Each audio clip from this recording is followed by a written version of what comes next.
New from ABC Books. Tom Tilley, one of the best-known journalists of his generation, shares his powerful coming-of-age memoir. From a strict Pentecostal upbringing... Our lives revolved around the church hall. ...to questioning the life created for him. Once their whole body had been immersed, he'd start praying in the hope the convert would speak in tongues. To building his true self and making every moment count.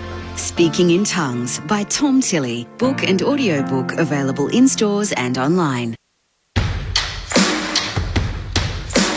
This is ABC Sports coverage of the 2022 AFL Premiership season. We're gonna be kids. Grandstand AFL. On ABC Radio and ABC Sport Digital. It's been a round of upsets so far, but there would be none bigger, perhaps across the entire season, if the West Coast Eagles can topple Geelong this afternoon at Perth Stadium. The Eagles have spent the week celebrating the 30th anniversary of their breakthrough 1992 premiership win. Coincidentally, of course, over the Cats. But so much has changed in that time. And this is an Eagles side historically in a run of bad form.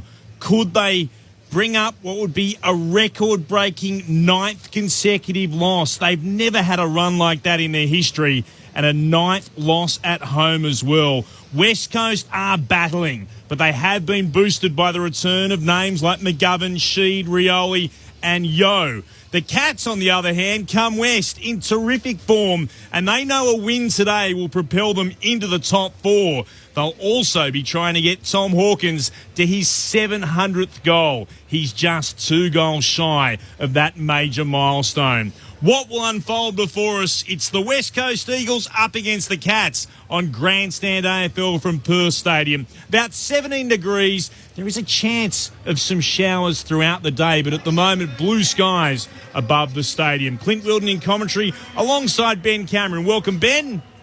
Yeah, thank you, Clint. The best game in footy 30 years ago. I'm not so sure about that now. But interestingly, these two teams meeting for a 56th time, 27 wins apiece with 1 draw. The captains at the toss of the coin, won by Joel Selwood, electing to kick to the city end of the ground in the first term. There is a late change. It involves, of course, a former Cat, Tim Kelly, is out of action through illness coming into the side. An interesting one, Jackson Nelson into the side with the sub being Greg Clark. Our experts, Sharad Wellingham, Cara Antonio, very quickly team. What are we expecting today? Yeah, I'm not sure what to expect, to be honest. I don't know what kind of performance we're going to see from West Coast. We know what we're going to get from Geelong, a very professional outfit. They're going to come over here and have every bit of focus on just getting over here, get the job done and get away with the 4 points. Does the weight of history with the number of losses and the premiership, I suppose, celebration from West Coast weigh on the team that's going to go out there? We don't know what kind of performance we're going to get from them. Yeah, some big ins today for West Coast, which is fantastic, especially in their middle section of the ground. I just want effort from West Coast for 4 quarters. If they can pressure at the source, create some turnovers in their back half, then who knows what can happen. Akash Fodadar joins us from downstairs. Welcome, Akash. Good afternoon, Clint. Yeah, it's pretty cool down here. As you mentioned, there is rain forecast, but at the moment we've got blue skies and sunshine. Starting on the bench for the West Coast Eagles, Jack Redden, Rhett Bazzo on debut, Jack Petrocelli and Callum Jamieson with Greg Clark as the Medi sub. And for Geelong on the bench, Stevens, Sam Menegola, Brian Myers, Luke Dialhouse and Francis Evans is the medical sub. And there's a little bit of push and shove to get things started as well. Shuey and Atkins along with Sheed and O'Connor in the centre circles. Both teams coming in off the bye. Can West Coast cause a massive surprise for their supporters who have made their way along? Can they show them something as they did in the final quarter against Adelaide before they headed into the bye last week? And the Cats, as we mentioned, coming in very impressive form. They've won their past 3 games. Not too far away from getting a start underway. It's been a week of looking back for the West Coast Eagles, and they even warmed up in T-shirts with caricatures of their 1992 premiership team, and they formed a guard of honour as the current crop made their way out onto Perth Stadium. Will they be able to be inspired by that, or will the Cats do what the Cats have done in recent times against the West Coast Eagles. Let's find out. Ben Cameron to get us started on Grandstand AFL. Can the Eagles run it back on reunion day? Or will there be a Geelong reprisal 30 years on? Stanley and Williams stare each other down in the middle. The umpire lays it down and we're underway. Williams wins the tap straight down to Sheed, back in the team. Pinched from him though by Guthrie. This is Cameron who kicks out towards the wing. Selwood after the football. He loses it in a tackle. Tui there to mop up. Gives it off to Atkins, who kicks around the wing. It floats fortuitously into the lap of O'Connor at half forward for the Cats. He looks inside 50, floats it into the pocket. McGovern drops a mark he'd usually take. Barris comes to mop up, kick smothered, ricochets away off the boot of Shuey. Might have gone out of bounds on the full. The umpire says no. Spin it back in, 45 around from the attacking goal for the Cats. Geelong in their white shorts away from home, their traditional white with the hoops. The Eagles, the royal blue with the gold wings. Spun back into play. Hawkins will do the ruck work for the Cats. Taps it down beautifully to Stengel. Gathers in the right forward pocket. Snaps towards goal. It bounces across the face and tumbles over for what will be a boundary throw-in at left full forward for Geelong. Ben said, kicking to the right of our broadcast position in this opening quarter of the Cats, the city end of Perth Stadium. Still bright sunshine. Blue skies above us. Scattered showers expected though. Spun in again. Hawkins against Williams. Ball bounces in front of him. Williams tried to slide out. Barris picked it up. Gave it to Gaff for the Eagles to Yo. Back in the team this week. Kicks high up into the air. Looks to go beyond defensive 50. It's marked right on the numerals by Waterman for the Eagles to Williams. Now to Gaff. Needs to get rid of it from centre half back. He'll kick up the corridor and well read by Guthrie. Zach Guthrie getting in front of his opponent. He marks defensively for the Cats. He's at centre half back. Guthrie kicks from half back to half forward for the Cats in the direction of Close, through the hands of Waterman. Stengel paddles to his own advantage. Handball back to Close. 15 out. Kicks the goal. The Cats with the first of the afternoon. They're one straight six. The West Coast Eagles yet to score through the opening 2 minutes on Grandstand AFL. It was Sherrod Wellingham and Cara Antonio. Well, that all started off the halfback, and Zach Guthrie's really come of age the last couple of rounds, especially with Tom Stewart being out and playing that role off the halfback, being able to intercept the ball and then create scoring opportunities. So, fantastic read of the ball there. Great little crumb inside forward 50. A little bit of a chaos ball, really, that went in, and they were just running in numbers, Geelong. Fantastic finish. Been going at a goal a game this year, Brad Close. One of 9 Cats that have played every game. No Eagle out there has played every game this year with the disruptions around their club through injury and COVID. Ball back in the centre for the restart. Williams against Stanley.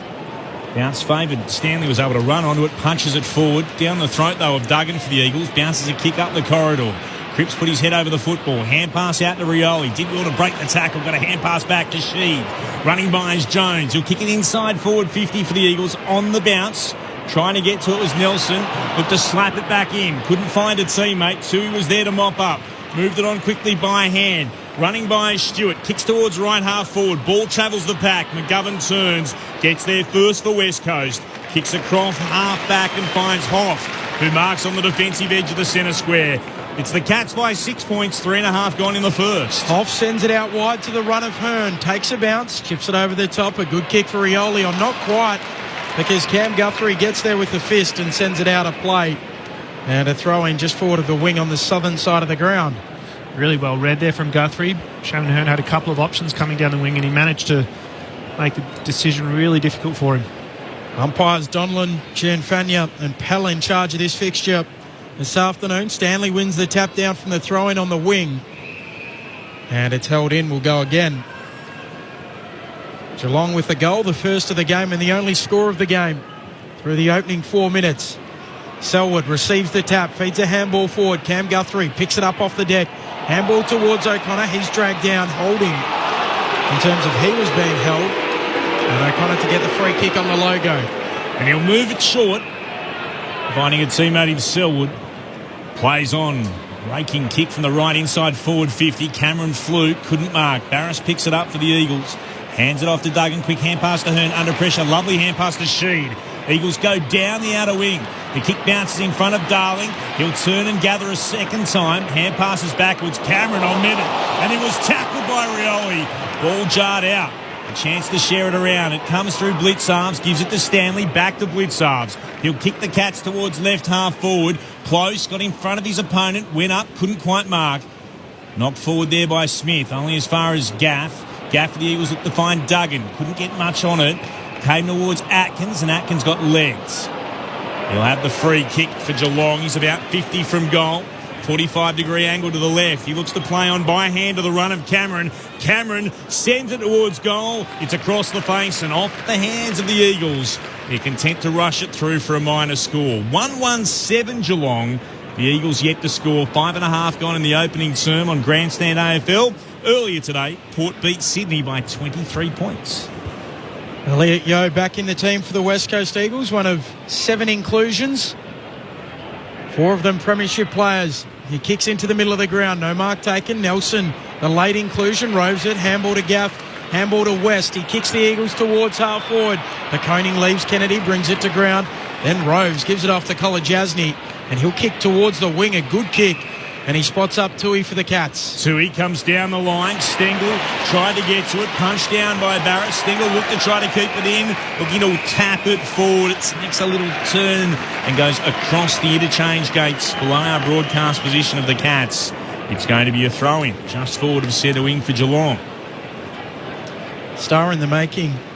If not already, Sam De Koning, isn't he? One of the favourites for the rising star. It's been impressive. Ruck battle. Stanley takes front position. Won it down, but straight to Gaff for the Eagles. Gets it off to Redden. Kicks to left half forward. Spills off hands. Blitzarves went. Couldn't get there. Comes out towards Rioli. Looked to try to find Kennedy, who couldn't mark. It spills away from him and over the boundary line for a throw-in.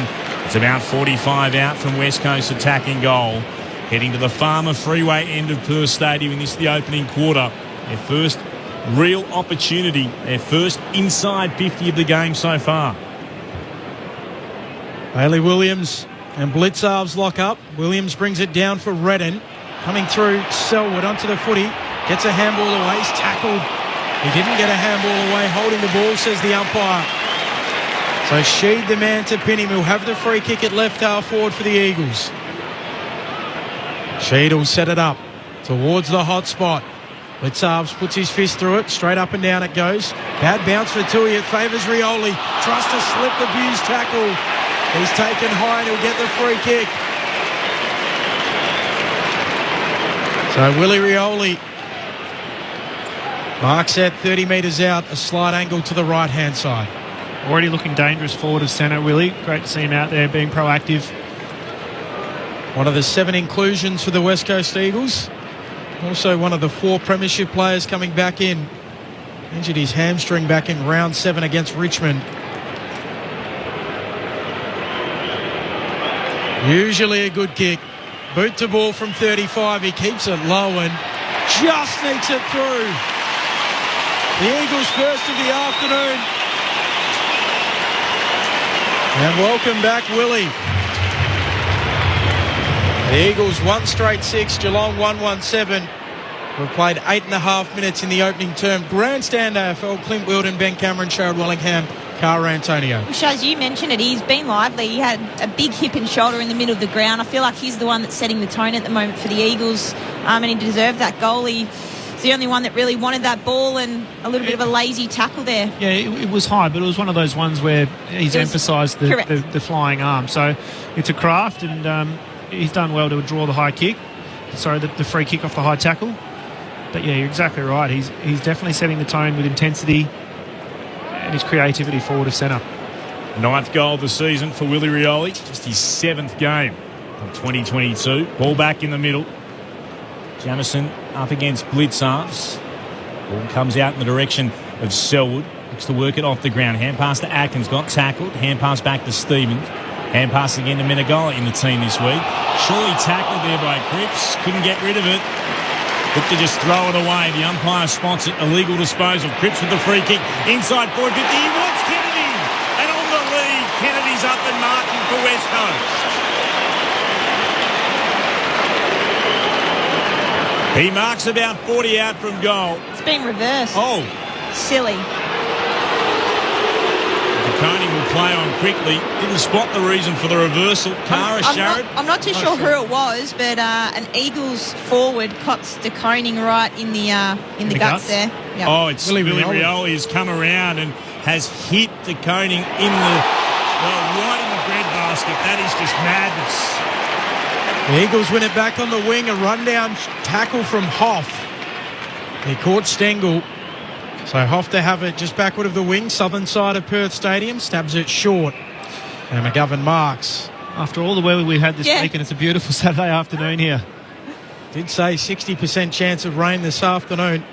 Wait and see if it arrives. McGovern kicks around the boundary on the southern wing towards Kennedy. Can't quite grasp it this time.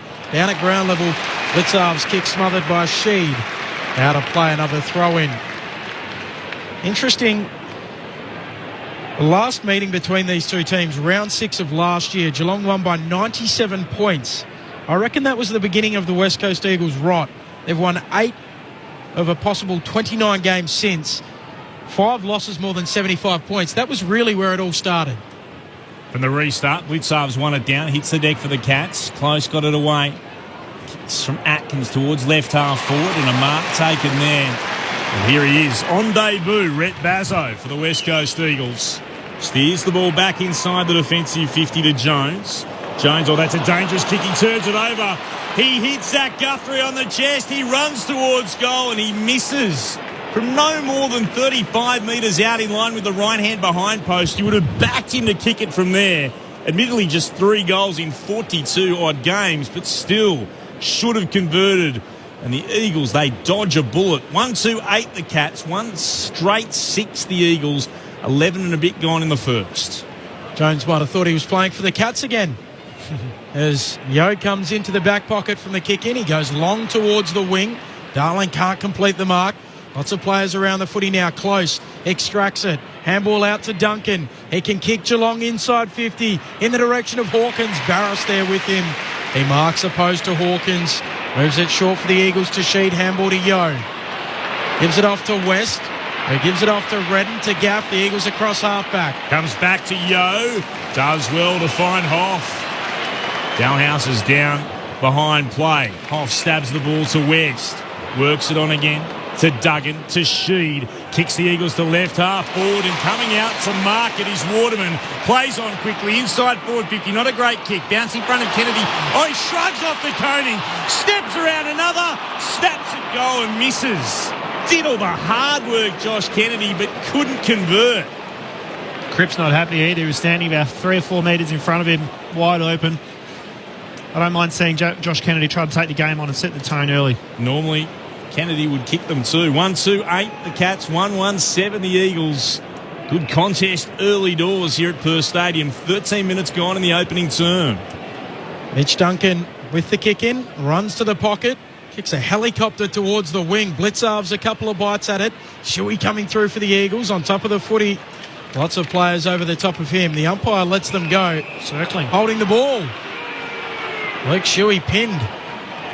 Cam Guthrie with the kick for the Cats. He bites it off into the middle looking for Menegola. Takes the mark and now moves it on towards half forward for Jeremy Cameron. Bouncing ball.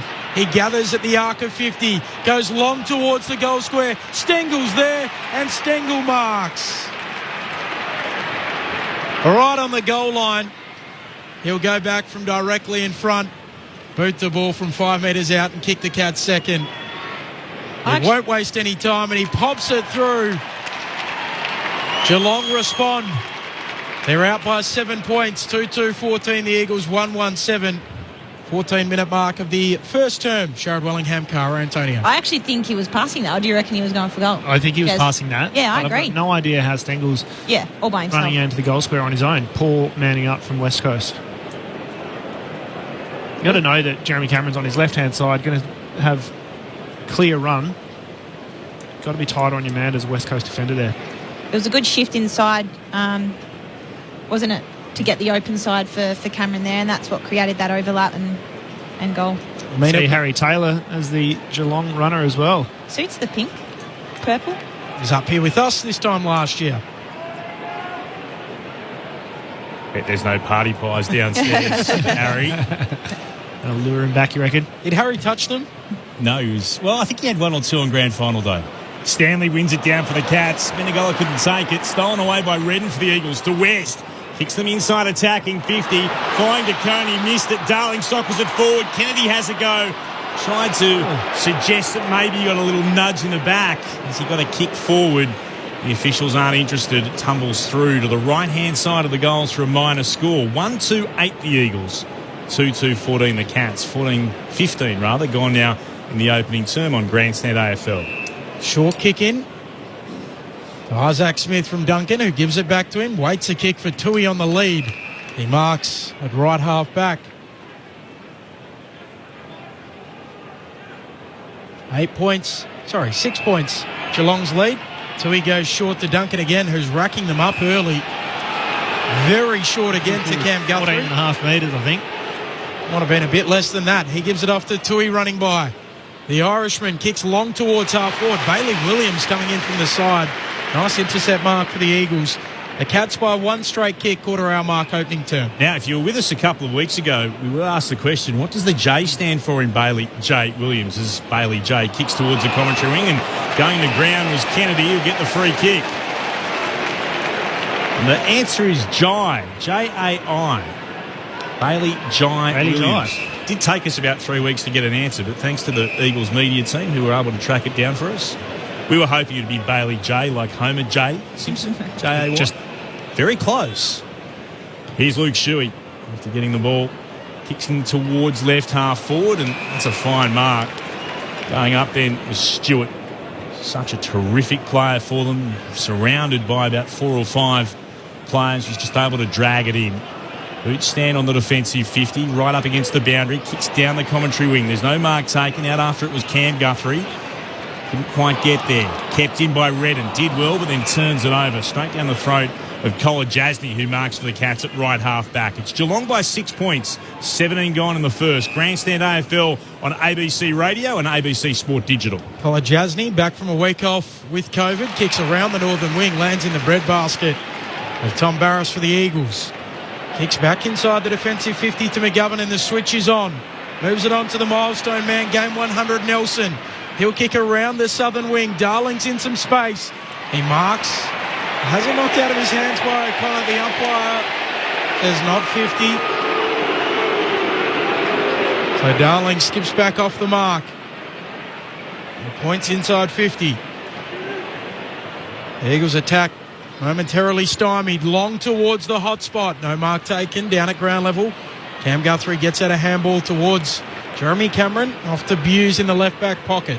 Buse beyond defensive 50.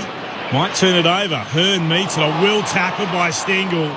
Just as Hearn gathered it, wrapped up by Stengel. Umpire says we'll ball it up. Right half forward for West Coast. Still think they'd be ruining that opportunity that went begging. Rioli hitting to Koning. Stopped a chance for a shot at goal from Kennedy from the throw-in. Spills down in the direction of Gaff, who's set upon immediately by Selwood. Will ball it up once more in the bright sunshine. Right half forward for the Eagles. Stanley wins it down against Williams. Comes to Selwood of the Cats. Back to Menegola. Off a step. Kicks towards centre wing. Southern side. Stengel up against Yo. Stengel can't keep it in. Got hands to it. Spills away. And over for another throw-in. Repeating earlier today. The surprises continue in round 14. Port by 23 points over Sydney at the moment. 19 gone in the opening term here at Perth Stadium. It's the Cats by 6 over West Coast. Stanley works his way to the front, actually misses it in the end. Cooper Stevens has it, he loses it. Shuey comes through, can't quite gather. Hot footy, eventually Stengel does. Gives it off to Selwood, kicks inside 50, bouncing ball 20 out from the Cats' goal. Coming through, trying to pick it up, Dalehouse gets it on the boot, bouncing ball, Myers tries to soccer it. He can't get any meaningful contact, and it's through for a minor score. I don't mind with Yo coming back in the side. Last year was probably a bit underdone when they did bring him back, and so starting in the back line, which I really do like. Geelong by 7 points, 20 minutes into the first. So Yo, thumping kick towards the southern wing. Stanley at the back, won it down to Smith. Cats kick it up in the air inside their attacking 50. Dalhouse off his hands. I'll spill down to Stengel. Read it beautifully. Worked himself so he get a shot onto his right but misses. He's about 30 metres out, maybe slightly left. Slightly less and just left of the main big sticks. Almost had too much time, didn't he? Yeah. I'm not too sure why he turned and went around his body. Old drop punt. Well, he was working to make sure he could have that little snap around the body and then couldn't find the major opening. Another minor score. The Cats ruining their chances here. They're out by 8 points. 20 minutes gone in the first. Drop punt, shot on goals going the way of the Dodo. The Eagles go up the middle. Redden to Waterman. He kicks inside 50. Petruccelli leading back to goal. He marks 30 out. Slightly further out than that, in fact, about 35. A slight angle to the left-hand side. Smart kick from Waterman, wasn't it? Very. Didn't bother getting back off the mark, just wheeled around, put it out in front of Petruccelli, knowing that he had the pace to run onto it. Playing game number 50 today, Jack Petruccelli. Hasn't played since the round 3 derby.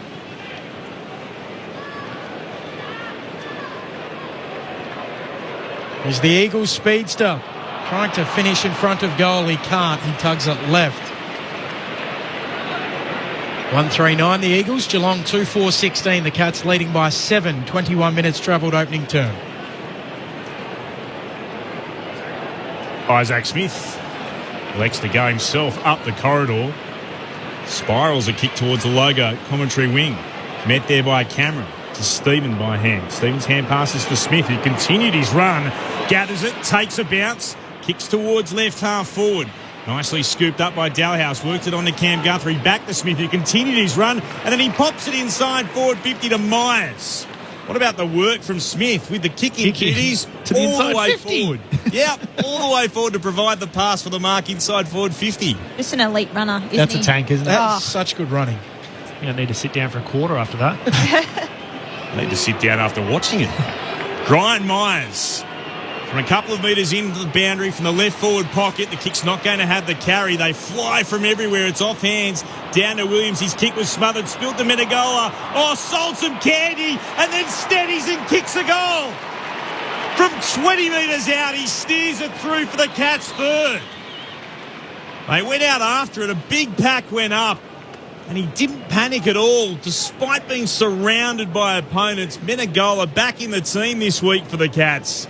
He gets their third. They're 3-4-22. The Eagles are 1-3-9. 22 gone in the opening term.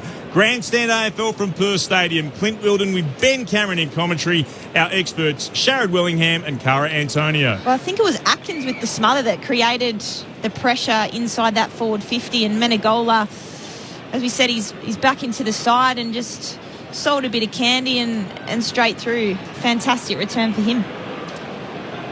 One of 2 West Aussies out there today for the Cats. Geelong with a long and storied history in terms of links to WA. Polly Farmer, of course, Bomber Peak, and John K. Watts, who wrote their theme song. Back in the middle, no decisive tap, ball pinballs around. Eventually, Duggan picks it up, gets a handball out. Coming after it, Blitzarves. In there, 2 for the Eagles, Jamison, and we'll get a ball up again in the middle. Cats with an early 13-point lead, a holding free kick in the middle. It's going to go the way of Jamison. Did well to work in front there, Jamison, and then just drew the free kick. So Jamison in the middle of Perth Stadium.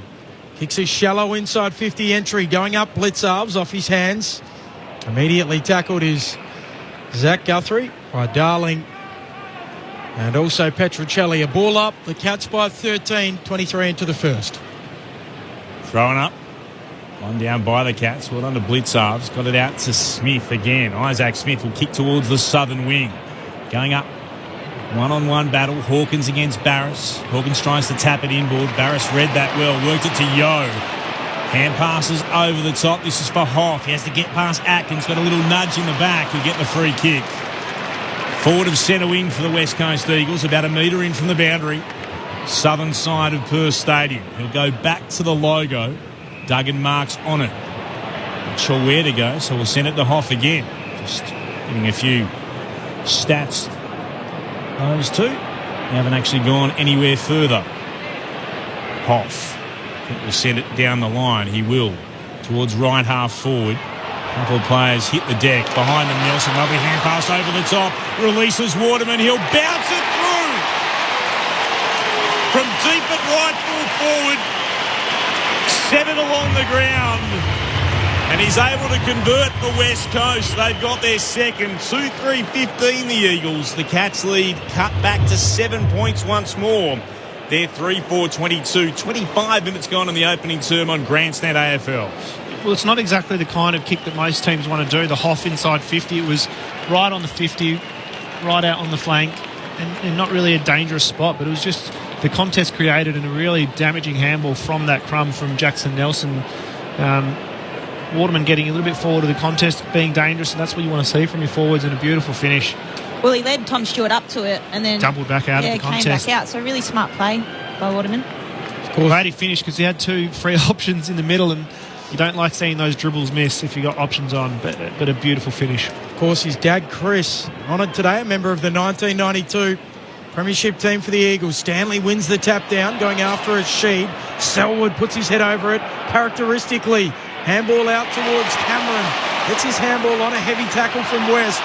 Now Cam Guthrie, stolen by Sheed. Gets a handball away, coming through Buse. Paddles it on, Duggan for the Eagles, gathers. Somehow gets a little kick away. Coming through Atkins, shovels it out. Cam Guthrie onto the footy. Nobody able to really get a clean possession. West picks it up, stands up in the tackle. Good hard footy on this northern wing. And the crowd shows their appreciation. Talk about the small wins. That was one of them for West Coast. It's one down by the Cats to Atkins. Kicks straight to Gaff. Did well to gather it. Hand pass on in turn to Redden, to West. Let the hand pass it forward only as far as Buse. Tackled by Cripps. Worked it forward to Close. Tackled by Sheed. Umpire spots a holding decision. It will be the Cats. He'll come back to Close as the play infringed. He's just forward of the wing commentary side. The long sleeves on as is traditional. Moves it short, Brad Close. The first goal of the game for the Cats today, and he finds Cam Guthrie just shy of right half forward. Kicks inboard to Duncan. Duncan moves it forward once more. This is O'Connor marking just on the point of the centre square at right half forward. He'll kick towards full forward. They fly from everywhere. Going back West with courage, or Bazzo rather with courage. Got it out towards Duggan as it spilled down. He goes beyond defensive 50 and he finds Redden, who marks. So Redden at left half back for the Eagles. Looks around the wing, kicks a low ball in the direction of Darling, getting back Cam Guthrie, sticks up his hand, can't quite gather it. It tumbles out for a throw in on the wing. Kennedy on the bench at the moment just didn't really have a big key forward to kick to up the line there, Redden, which is why I tried to pull that kick. Need Bailey Jai working to the contest there. Jamison in the ruck for the Eagles. Little backhand down in the Shuey direction. He's tackled as he gathers. Gets a handball away to Gaff, who's tackled out by Menegola. And another throw in. Geelong are going to win an 8th consecutive first quarter by the looks of things. Started well of late. Umpire brings it back in, taking it out of the ruck. Blitzarves. Oh, he drops it. Not sure what he was doing. Jamison picks it up. Handball to Redden. Handball to Cripps. He's run down by Tui. No prior opportunity. And the umpire to ball it up just forward of the logo, northern side of the ground here at Perth Stadium. Cats leading by 7 points, closing in on quarter time. One down by Blitzarves. Shuey's able to stick a boot out, bounced out to Sheed, sends it inside forward 50, but O'Connor marks. Got it defensively for Geelong. Just pops it out towards right half back to Duncan. Steers it down the line. And they'll look to build again here through Buse. Standing on the mark is Redden, who's thought about going back inside his defensive 50, but decided that was a bit dangerous. So kicks down the commentary wing, stretching Hearn. Got a fingertip to it. Oh, Shuey strongly burst onto the football, was able to break the tackle of Stengel, but then couldn't stop himself from going over the boundary line. It'll be a throw-in just forward of centre wing for the Cats. All put back into play. Williams against Blitzarves. Blitzarves wins it down. Hearn was there for the Eagles, spilled away from him. Stengel tries to knock it to his own advantage. Blitzarves gathers, breaks the tackle of Williams. Hand pass was a bit hot for Selwood. Gathered it a second time, run down by Cripps. Trying to pick it up with Shuey. Kicked up into the air. Hughes knocked it forward. Missing it then was Hearn. Onto it quickly. Selwood. Hand passes to Duncan. 55 out from goal. Sends it to Hawkins. Sliding forward. He marks in the left forward pocket. 40 out from goal. Well, that is the forward entry Geelong have been looking for. The bomb and the hat kick forward. That will work 100%. McGovern will pick it off any day of the week. So a fantastic forward entry to the leader Hawkins. He just needs to convert here. The kick will be after the siren of quarter time. Hawkins with the goal 699. He crosses where the 50's marked on the ground. Kicks on its way. It's perfect. He's one shy of 700. And the Cats have got their fourth. 4-4-28 Geelong at quarter time. The Eagles 2-3-15. A lead of 13 points to the visitors. And the goal kickers, Stengel, Menegola, close. And now Tom Hawkins for the Cats. For West Coast, they're 2 goals to Willie Rioli and to Jake Waterman. Wherever you're listening on ABC Radio and ABC Sport Digital, Geelong with a 3-point advantage at the first break. This is Learn how to wrangle unruly chooks in the latest issue of ABC Gardening Australia magazine. Invite the birds in with big colourful grevilleas, grow easy care ferns and stop the rot in pawpaw. And in ABC Organic Gardener, see how to create a wildlife haven, have success with citrus and explore leafy greens that grow happily in the shade. Gardening Australia and Organic Gardener magazines. Available from newsagents and abcmagazines.com.au.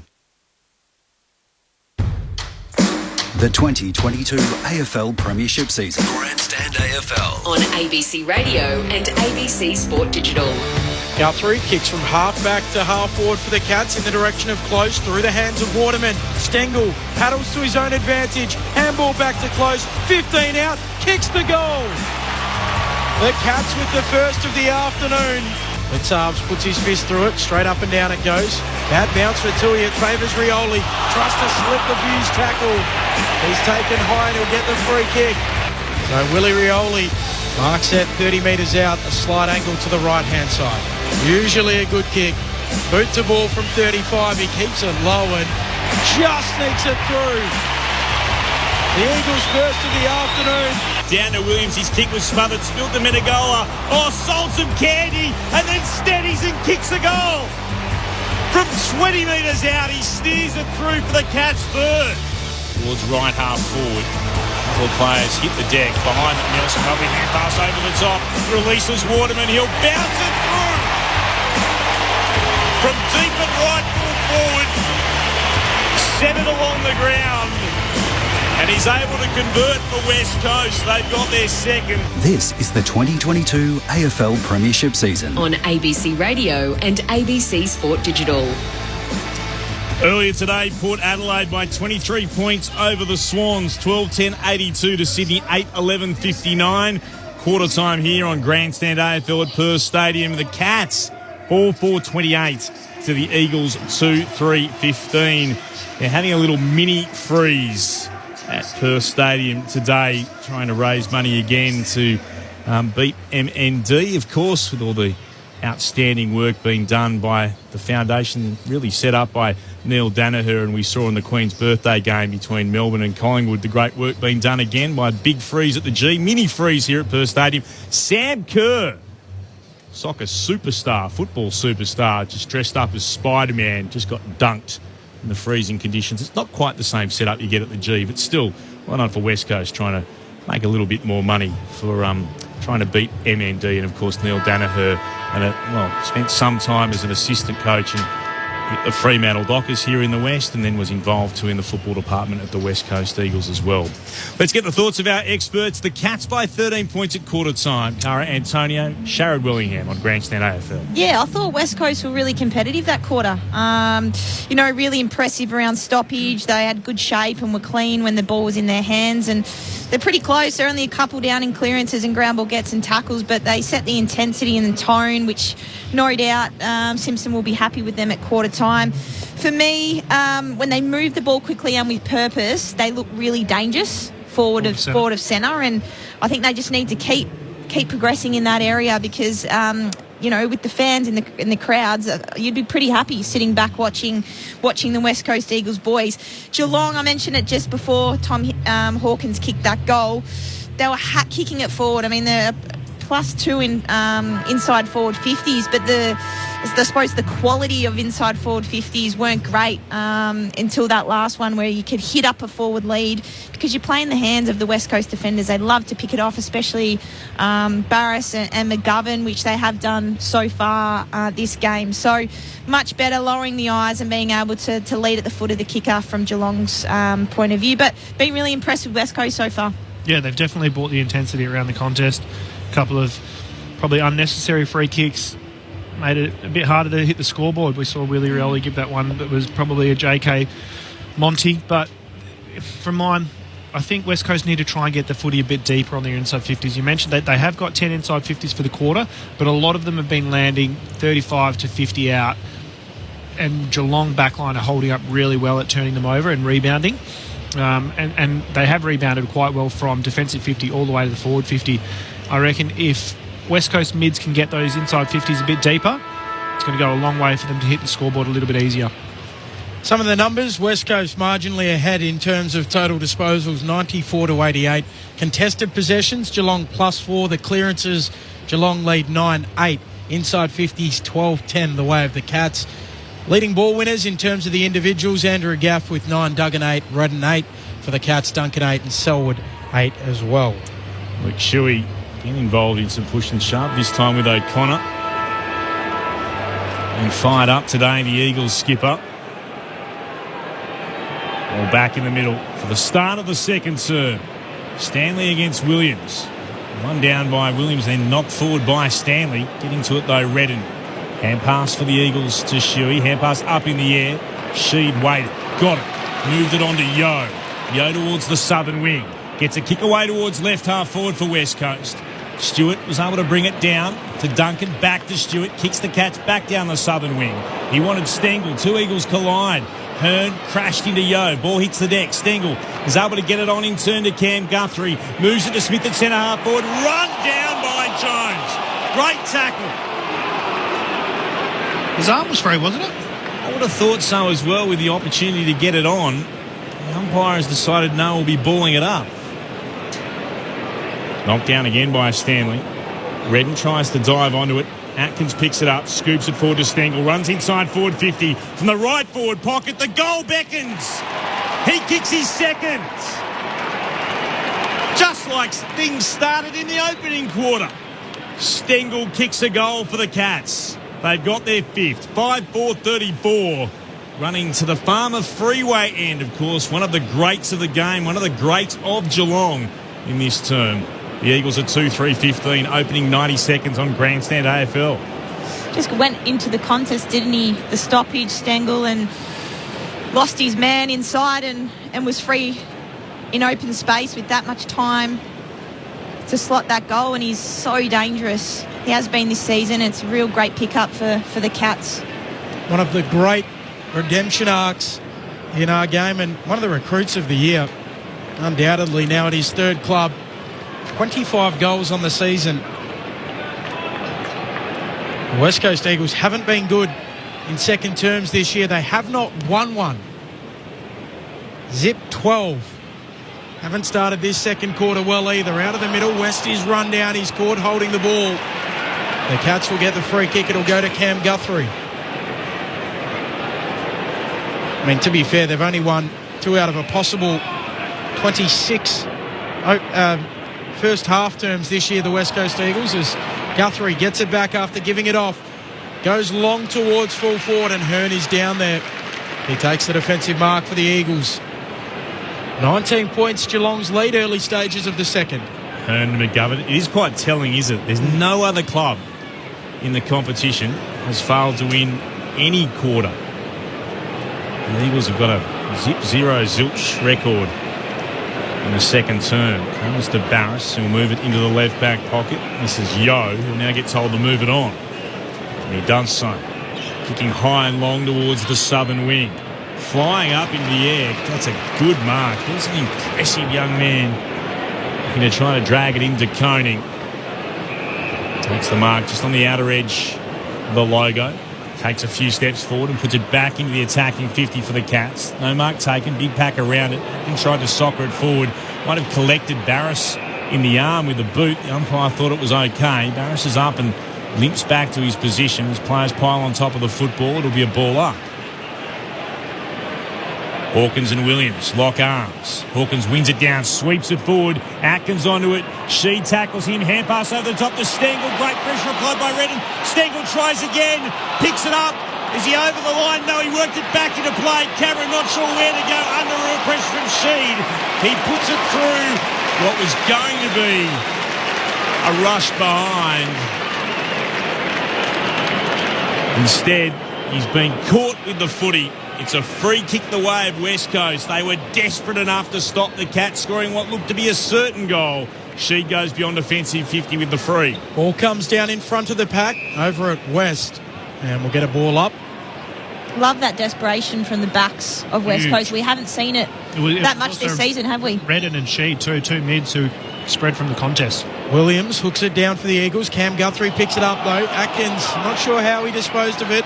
Myers, little bouncing handball inside 50. Petruccelli onto it. He snaps around the corner, turns it over. The Cats get it back through Buse. Just forward of the wing, gives it off to Stewart. Waits his ball looking for Selwood. Good kick. Selwood marks 49 metres out. Might just be beyond him. Looks for Hawkins. Overshoots the target. Into the pocket it goes. There to mop up for the Eagles is Duggan. Onto his left. He kicks it out of bounds on the full. Ball was already out. So I'll throw in.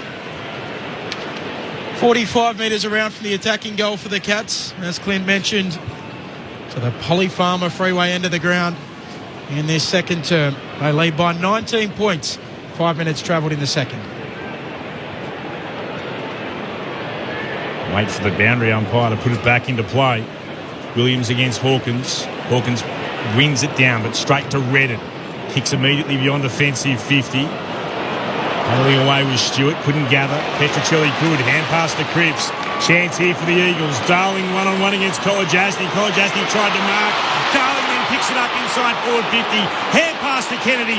50 out. Hand pass to Waterman. Under genuine pressure. Gets a quick kick away into the right forward pocket to Hoff.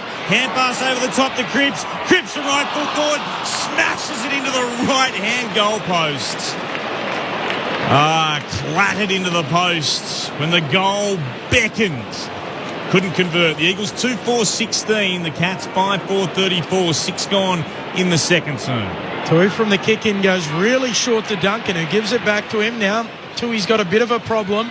He'll kick towards the wing, going up O'Connor. Can't quite claim it. Fumbles it out. Throw in between wing and left half forward for the Eagles.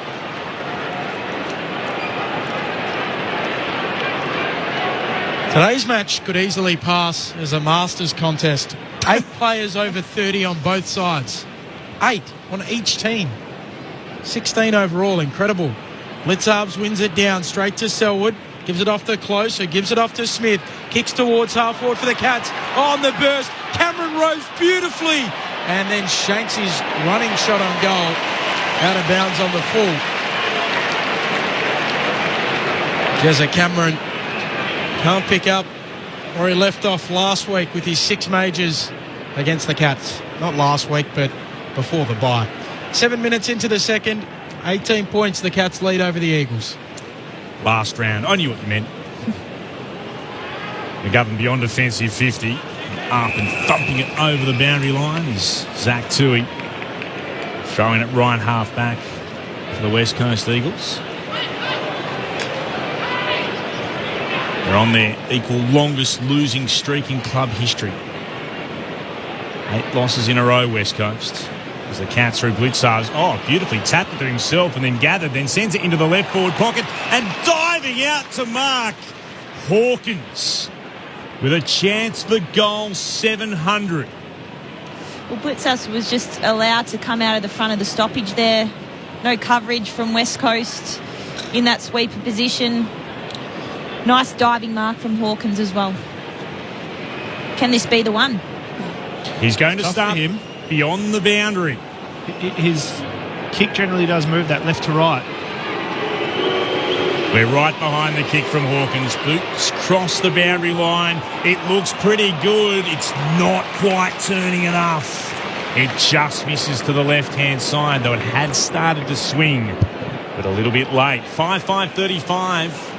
That's the Cats. 2-4-16, the Eagles. 8 gone in the second. Still on goals. 6-9-9, Tom Hawkins. McGovern goes long for the Eagles to the wing, and Darling marks. Wants to move it on quickly. Bites off a dangerous kick into the middle. Turns it over. Close. Pinches it for the Cats. He'll kick back towards the wing, and Atkins is able to mark. Chips it short for Menegola. Attacking edge of the logo. On the broadcast wing, Menegola sets it up high inside 50 for Geelong. Running at the football, Cameron! Great grab.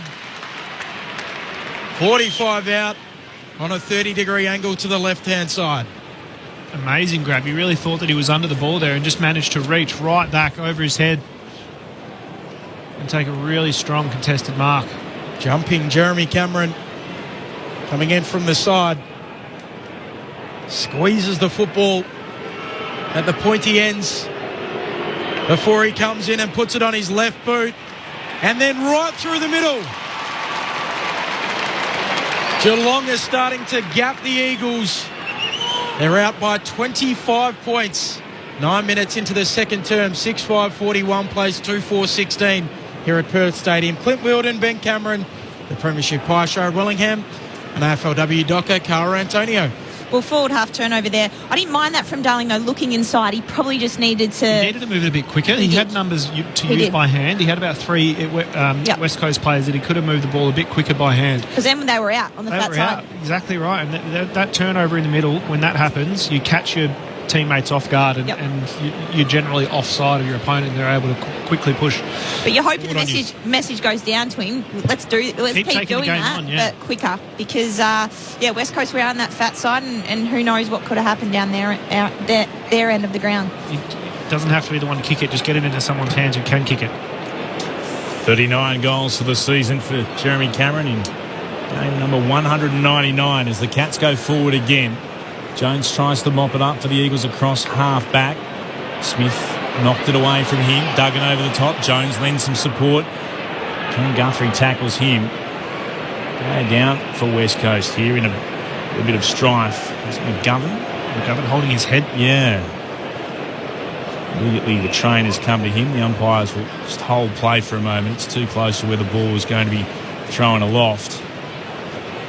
To have another look at the situation. McGovern coming in.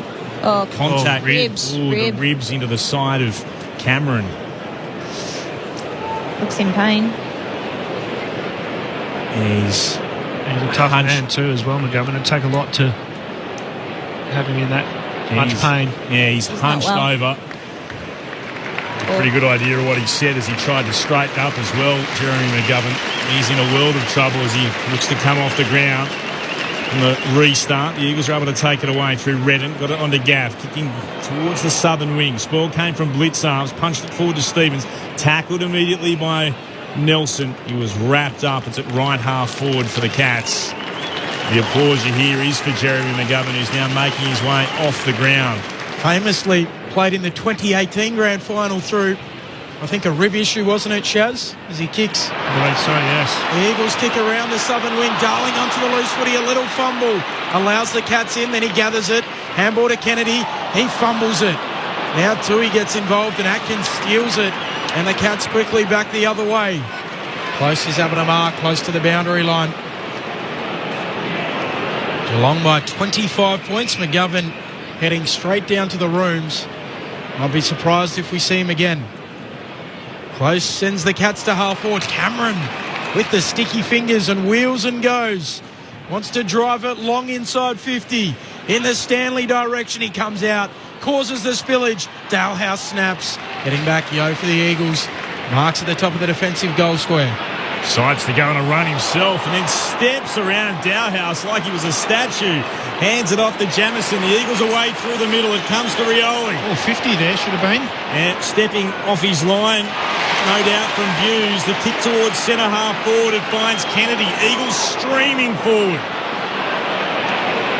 Kennedy still inside the centre square. He puts it into the left forward pocket. The ball bounces. Darling can't track it down. It's over for a boundary throw-in.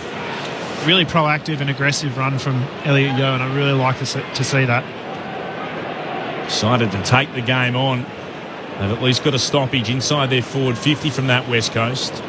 As the Cats have really started to take control of this game. Eagles desperate for a goal. Blitzarves won it down. Cam Guthrie gathered, tackled immediately by Shuey and Redden. Still inside West Coast forward 50, just right near where the numerals are painted on the ground at left half forward. Thrown up again. One down by Jamison against Blitzarves. He went out after it, the tall Eagles ruck.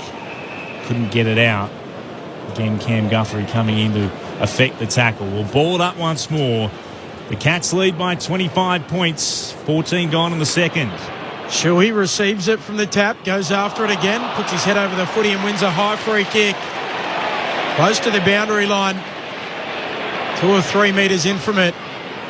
About 45 metres out in the left forward pocket. Just got lower. Shuey got lower. Bodylined the ball really he did hard. Earn that free kick. So the West Coast Eagles captain will cross the elbow of the 50 in the boundary line and just set it up towards the hot spot. Kennedy coming at the footy, he claims it. About 8 metres out on a 45-degree angle. And he should be able to arc around and snap it through. He does. The Eagles first of the second term. And they bring it back to a 19-point deficit. Geelong 6-5-41. West Coast 3-4-22.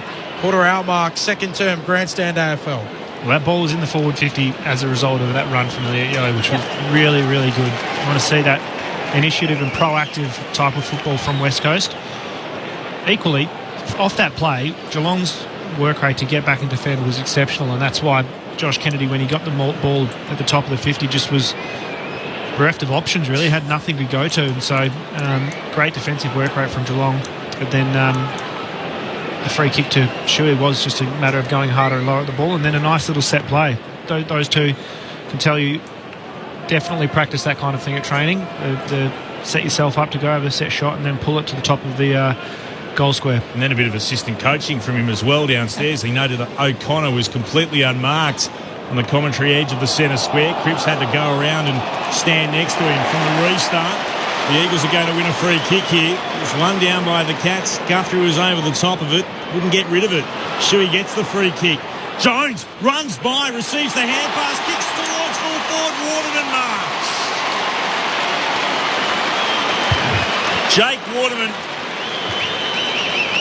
kicked a classy little dribble goal from the right forward pocket in the first quarter. Now we'll have a set shot from about 25 metres out. He'll start in line with the right hand behind post. Well, smart from Shuey to give it to the runner of Jones. And Very he worked quick. really hard to get that as well, because they were numbered off behind Shuey and just worked really hard, a bit of a crisscross. And Waterman just lost his opponent there and was unmarked. Looking for back-to-back goals, the Eagles. Jake Waterman kicks the major for West Coast. And they drag themselves back into this contest. And celebrations from Mum Peter and Dad Chris. Chris, of course, here as part of the 1992 Premiership side, as Ben told you about earlier on. It's a 13-point lead now to the Cats. 6-5-41. The Eagles have dragged themselves to be 4-4-28. 17 gone in the second term on Grandstand AFL. Our experts, Sharad Wellingham and Cara Antonia. As we said, Jones to be able to leave his opponent and create that separation. It was Isaac Smith, and he's not slow. So again, that run and dash, I like when they move the ball quickly. They look really exciting, and for him to lower his eyes and find Waterman, fantastic kick. The Eagles with the last two. First time in the game they've kicked back-to-back majors. And 2 goals apiece in this second term. From the restart, slapping it down Stanley. Over the football, trying to extract it. And then pinned holding the ball is Cam Guthrie. Willie Rioli with the free kick. Tries to go immediately. Floats it inside 50. Downfield. And it's on behind play. Rioli was whacked. And they're fighting in the middle. The Eagles have a free kick downfield, as you heard from Sharrod Wellingham. The cash footed are downstairs. Greg Clark's taken off the warm-up top, so it looks like the sub has been made for West Coast. And they could make it 3 straight majors if Jamie Cripps can convert.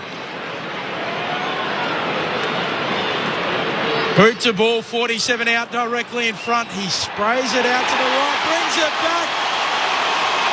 Cripps converts, and the Eagles have kicked 3 on the trot. They're going to check it. The goal umpire went scurrying to his right. The players gathered on the right-hand side of the goalpost, so it's going close to the goalpost. Whether it's hit it or not. Umpire's call is a goal. Yep. What are they checking for? A post? Whether it's hit the post. Get the snicko out. It started right. Not sure it was the swung in late, did it? Freshest strike from Cripps. Oh, has it deflected there? Oh, it looks like there's a little bit of fresh air between the goalpost and the ball. And it's got to be reasonably definitive, doesn't it? Yeah, exactly. Well, it's supposed to be, as we saw the other night on Thursday. The camera angles do not help us at all. No. I'm looking at that saying, good luck in changing your mind on that. Exactly. You're not. You might as well not have it. No, I agree.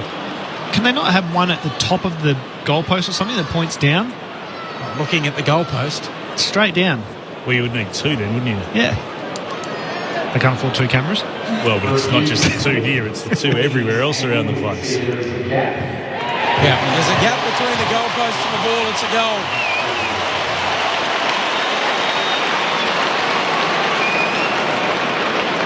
Well, dare I say it, checking that one, it was a Cripps shoot as to whether we could get the right decision.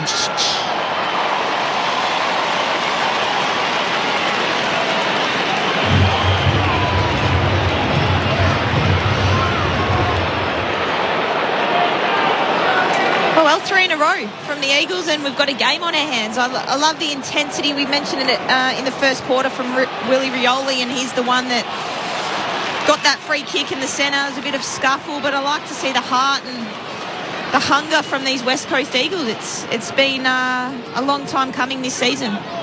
Just sucked Cam Guthrie in, gave him a shove as he looked to take away or run away, and then Guthrie reacted after he kicked the ball inside forward 50 Rioli. Guthrie slammed him into the ground. So he's +1 on the ledger, I'd say, really, across the day. Certainly has been impactful on the contest. Blitzarves with the more telling tap in the restart. Came down to Atkins, gave it off to O'Connor. Here is Cam Guthrie. Kicks the Cats inside forward 50. Hearn got in front of Myers and takes the defensive mark for West Coast. Premiership skipper from 2018 moves it short to Barris. Standing in the bright sunshine at left half back. Still blue skies above us here at Perth Stadium, about 17 degrees.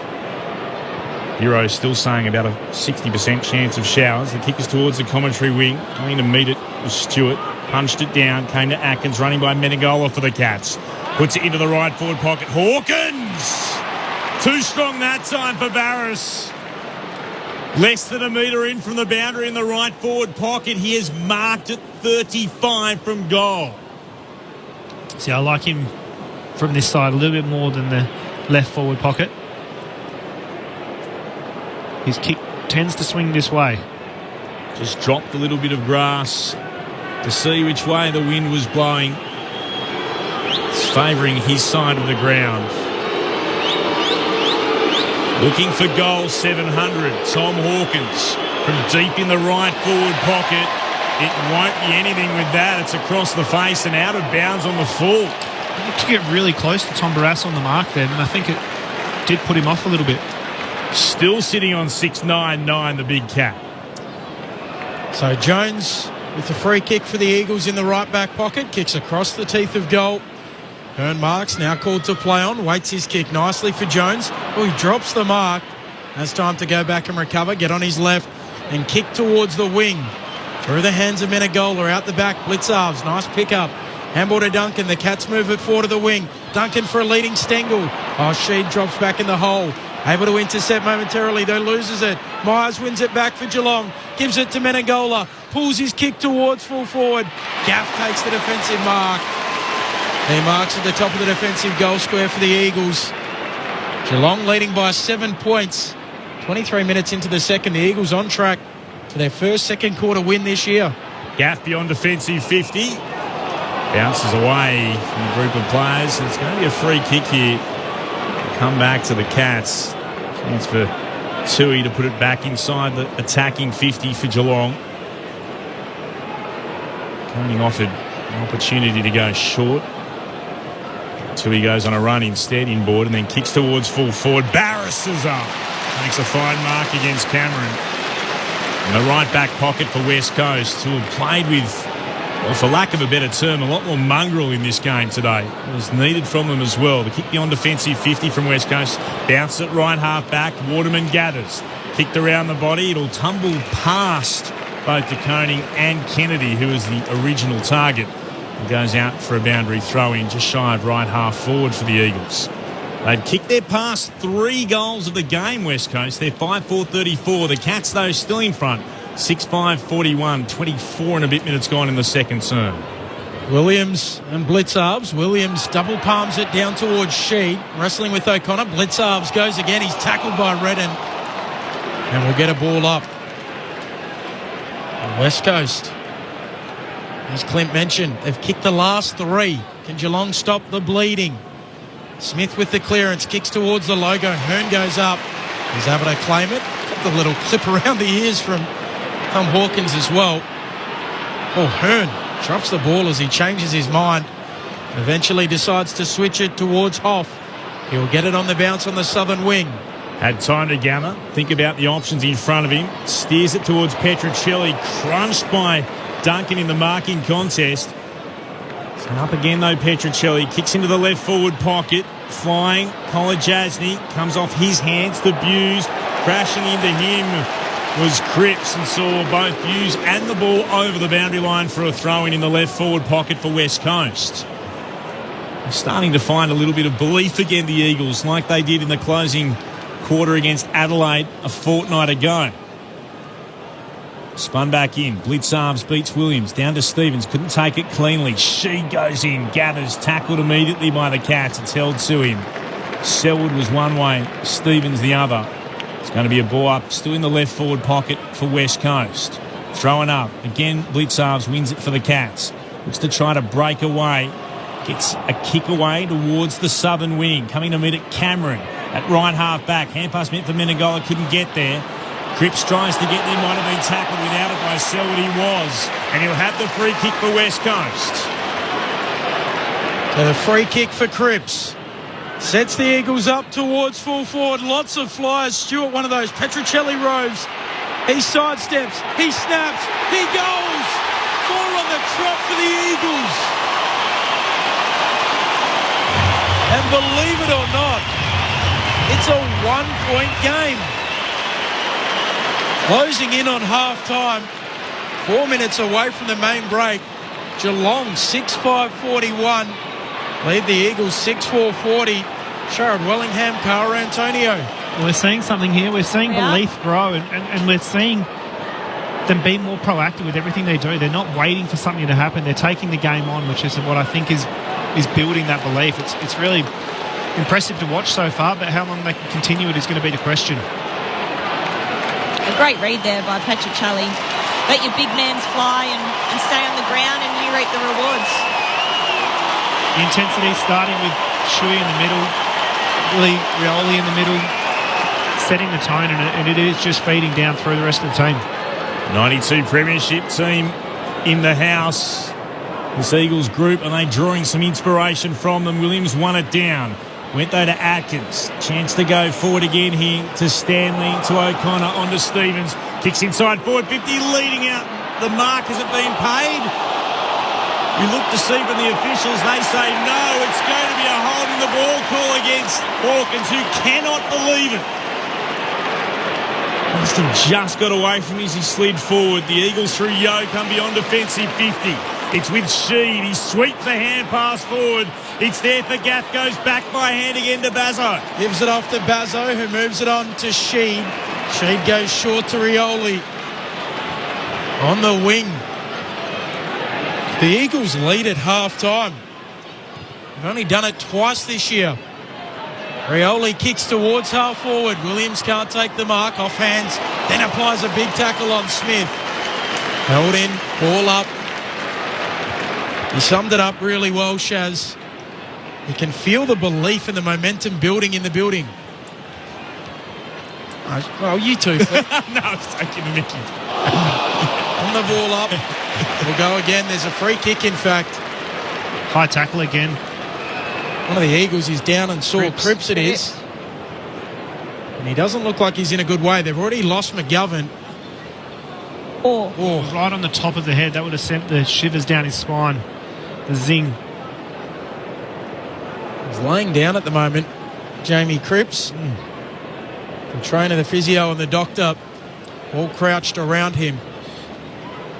Nothing untoward from the Geelong opponent either. It was purely just Cripps had his head down over the ball and one of those ones where it literally comes straight at the top of the head. He's trying to stay out there. Now, I'd imagine it would probably be good practice that he comes from the ground with concussion, or at least to follow the concussion protocols is what I mean. He'll get to take his kick nevertheless. Sets it up towards full forward. Lots of numbers down there. Down in front, Kennedy Rose. Handball to Waterman. Snaps on goal. It's across the face. A minor score. Scores are level.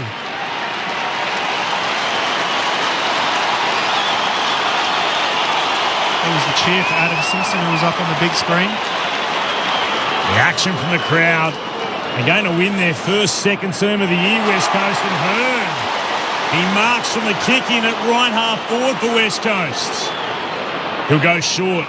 Only just far enough to be a mark to Gaff. Trots back Gaff. They've got time. Plenty of time in this quarter. Towards full forward. Kennedy punches it down. Cripps gathers. Goes back by hand to Shuey. Back beyond defensive 50 once more. Towards Gaff. Kicks into the right forward pocket. Williams now to Waterman. Waterman hard up against the boundary. Centres the kick. Flying up there. Darling! 2 bites at it. No, according to the umpire, it was touched. He clasped it to his chest the second time. It's going to be a ball up instead at full forward. Quickly thrown aloft. One down by Blitzarves. He gets it out to Kolajasny. A clearing kick for the Cats towards right half back. Hoff running with the flight. Takes the mark though. Scores level 6-41 apiece. 31 gone in the second. Hoff sets it up towards full forward. Running and jumping Kennedy. Doesn't quite complete the mark. Eventually they jump on top of it. And the Geelong defence at the moment, 6s and 7s. Scores level. West Coast Eagles are going to win their second term of the year. With the clearance, Cam Guthrie towards the wing. Coming across, Yo spoils it down. Now the Cats onto the footy. Hawkins, handball away, looking for Duncan. The Eagles win it back though. Handball towards Clark. His handball stolen by Hawkins, who moves it towards the wing for the Cats. Stanley with it will go short. Chance to go inside forward 50. Duncan looks to get the Stengel. Couldn't find him on the full. Stengel slapped it back. Umpire's going to give a free kick to Stengel. It's against Bazzo. Getting him a little bit high. And Stengel with the chance to give the Cats back the lead. Any score will do it. Look to slap it out. Bazzo going charging in, certainly made high contact. Right call from the umpire. Any score to give the Cats the lead at the main break. Stengel with 2 goals this afternoon. He'll put boots of ball from 40 out. It's a 45-degree angle to the right. Tyson Stengel looking for his third goal of the game. Oh, he's failed to register a score. He's put it across the face. Geelong are unravelling at the moment. Scores level though. 32 and a bit minutes gone in the second term. No score. Out of bounds on the full to Stengel. It's hard to believe, but the West Coast Eagles and Geelong are going to turn the head into the sheds at halftime level. It's been a weekend of upsets already. Port Adelaide today upsetting Sydney. Last night we saw Essendon upset St Kilda, and back on Thursday night, 9th placed Richmond at the time upsetting the 4th place Blues. Are we seeing another one out west? 6-5-41 apiece at the half. The Eagles winning their first second term of this year. There would be no bigger upset than this, though. Bottom place West Coast against 5th place Geelong. The Cats knowing that there's a spot in the 4 up the grabs with victory this afternoon. But the Eagles, they really have played far above what we've expected throughout season 2022. And they're going to get a standing ovation from the 30,000 or so in at Perth Stadium as they walk off at half-time. Let's have a look at the goal kickers for the Cats. 2 to Stengel, singles to Cameron, to Hawkins, to Menegola and to Brad Close. Hawkins remains 1 goal shy of 700. While for the Eagles, 2 to Waterman, singles to Rioli, Petruccelli, Kennedy and Cripps. 6-5-41 apiece. They're in it right up to their neck at the major break, the West Coast Eagles. What have you made of it all? Sharad Wellingham and Cara Antonio on Grandstand AFL. No, it's been daring and enthusiasm from West Coast, and I suppose Geelong just felt like they were not succumbing to the pressure, but just weren't handling the pressure as well as we're used to seeing from them, and just getting a little bit caught up in, I suppose, the antics that some of the West Coast players are employing. They're just getting caught up in a little bit, and they've got to show a little bit more maturity than that, being they're in the position they are in the season. So they've got to come back out after half-time and really show why they're in that position, in 5th position on the ladder, because at the moment West Coast is really taking up to them with I mean, they're not winning everything in terms of stats, but they just look like they're moving the ball a lot better. They look like they're playing with more dash and more dare. Yeah, couldn't agree more. The belief from West Coast, especially in that second half of that quarter, was it showed. I mean, scoreboard pressure. They kicked 4 goals 2 to 2 goals 1. Geelong won the inside 50 count by 7, but yet every time West Coast put it inside forward 50, they looked damaging and like they were going to score. When we were looking at that with 3 or 4 minutes to go, it was like, has it even been in Geelong's forward 50? Like, yeah. It felt like it went in and came back out. There was a couple of set shots that they really, really squandered. Whereas you're exactly right. When it's gone inside forward 50 for West Coast, it feels like there's an energy and it feels like something's going to happen.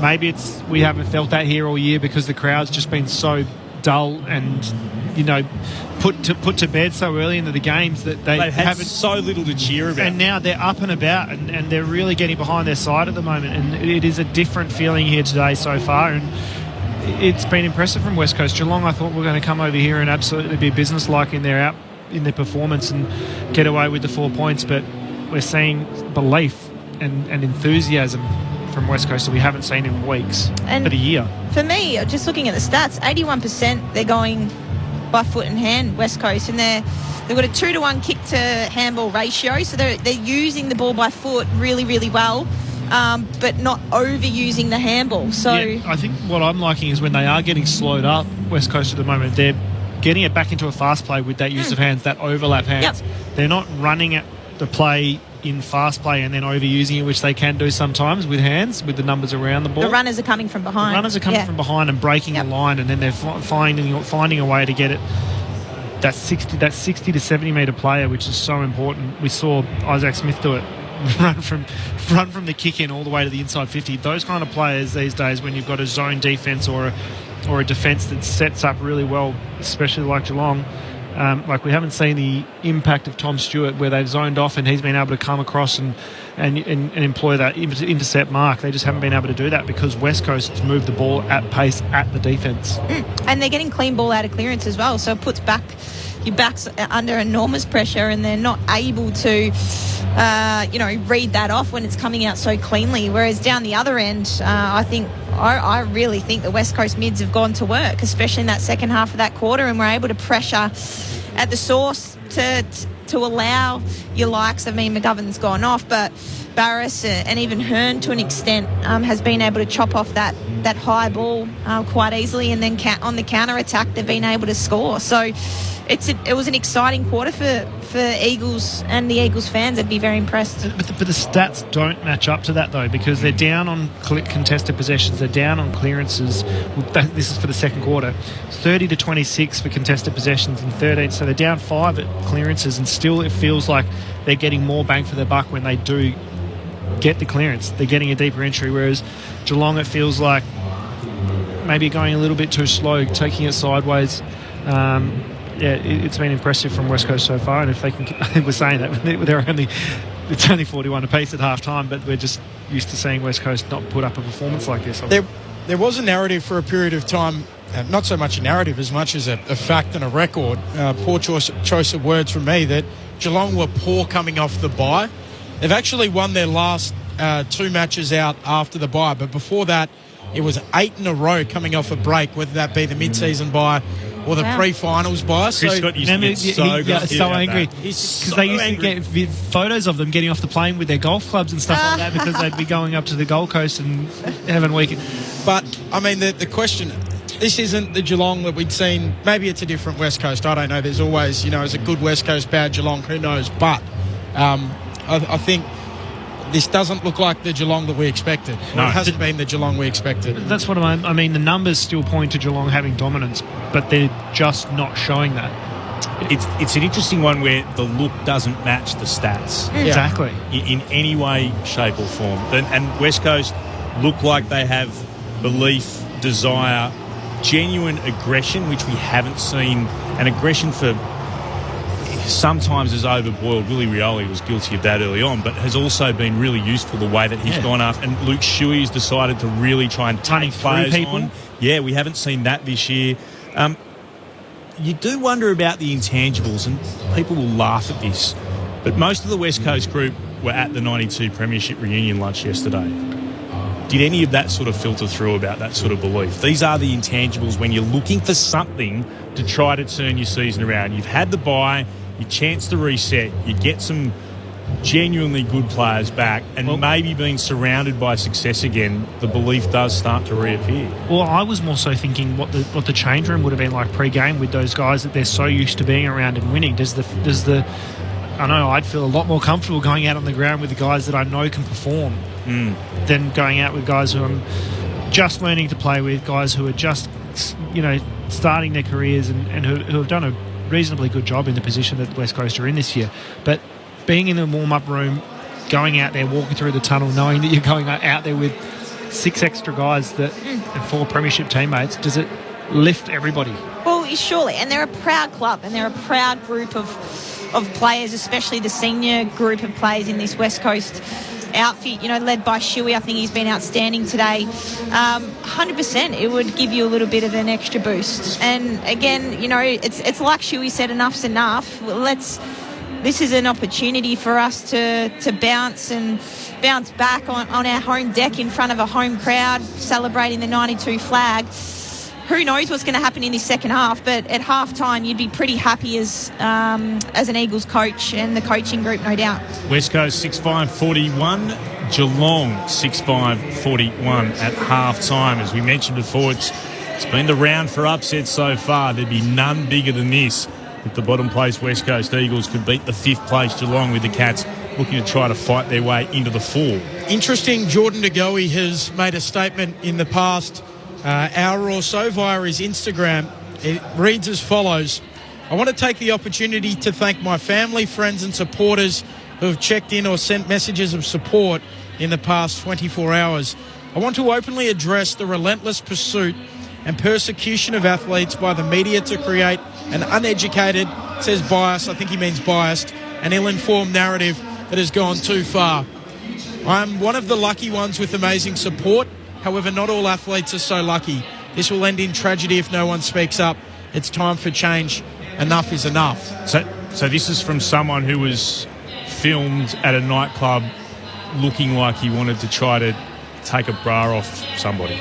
I take a little bit of umbrage to that. I find that a ridiculous. The only video I saw was the female behind him. No, there's another video where you actually see the woman involved in the question and an arm which you can think is De Goey's from what's on.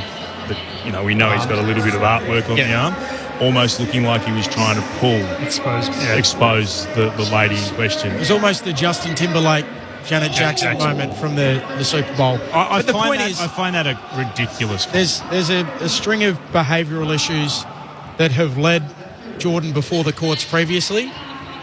I think, related to this or completely unrelated, twice might be a coincidence, 3 times is a pattern, unfortunately, and there's been a pattern of off-field behaviour. I don't think he's been unfairly... He's not being targeted, is he? Targeted. No, and no one has chased Jordan De Goey down. This has been put on the social media accounts of himself and his friends. Like, this is no one is stalking him. That's a ridiculous comment. Now, I know that there will be a group of people who will always believe whatever the players say, and there will always be the argument about mental health. But criticism alone, mental health doesn't just go from criticism. So people asking those questions about Jordan De Goey, I think, are quite legitimate, and I think people asking questions about whether Collingwood should have allowed Jordan De Goey to leave the country, I think, are quite legitimate as well. And why? Because of historical context. So the video was brought to light on his Instagram. So he obviously just doesn't think there's anything wrong with his actions. No. And I'm not sure that everyone feels the same way. Yeah. And these, again, questions, it's like, don't blame the fact that these are just being recorded. If you're going to put these things out there, people are going to make comment on them. And worse than that, I think it's a little bit of conflation with the serious issue of, we need to be careful around an 18-year-old like Jason Horne-Francis. That's a completely different issue. I agree. But it actually conflates the two issues. This is not that case. No. And drawing a parallel between the two, I think, is unfair, and it doesn't actually shed any light on the sometimes challenges of being an elite athlete in the current media landscape, which you can both speak to. But De Goey's got a history, and it's not a great history, is it? And you get judged on your behaviours and your actions. And again, if you go over to Bali if you want, but don't go post stupid stuff. Sneak over there. Go have a week away and sneak over there and sneak back. A lot of questions have got to be asked from my point of view to the football club, and to him as a person. You've got to take some form of responsibility for your actions, and you're a role model in the public eye. You cannot be seen to be almost taking the piss a little bit, excuse my French, and treating others like you have and posting it all over your social media accounts. For me, it's disgusting as a female and as a professional athlete myself. You've got to think there's always someone watching, and he clearly is not thinking that. I personally don't have a problem with him going to Bali for the break. No, and I can but understand go over that. there with your head down and do nothing that's going to draw attention to yourself. It's the challenge here where, almost in some respects, the club needs to look after Jordan De Goey. He's an adult. He should be able to make his own decisions. But again, I make the historical context point. He's proven in the past that perhaps he can't make the right decisions, and therefore to leave the nation where if you get yourself into trouble, maybe you can't get back. Like, these are all these things that if I was Collingwood, I'd be like, I think you'll be staying in the nation here. I just think that's a ridiculous comment. I mean, I understand who it plays to, and it will play to the faithful who will all get right on board with Jordan, and it'll be everybody's fault but Jordan De Goey's. But I can't cop that at all. Let's pause now, though. It's been a terrific game of football. Focus on the positives. West Coast and Geelong. It's been a beauty so far. 6-5-41. Not what we were expecting. What's to come in the second half? Let's, at the moment, pause and take the latest from the ABC newsroom.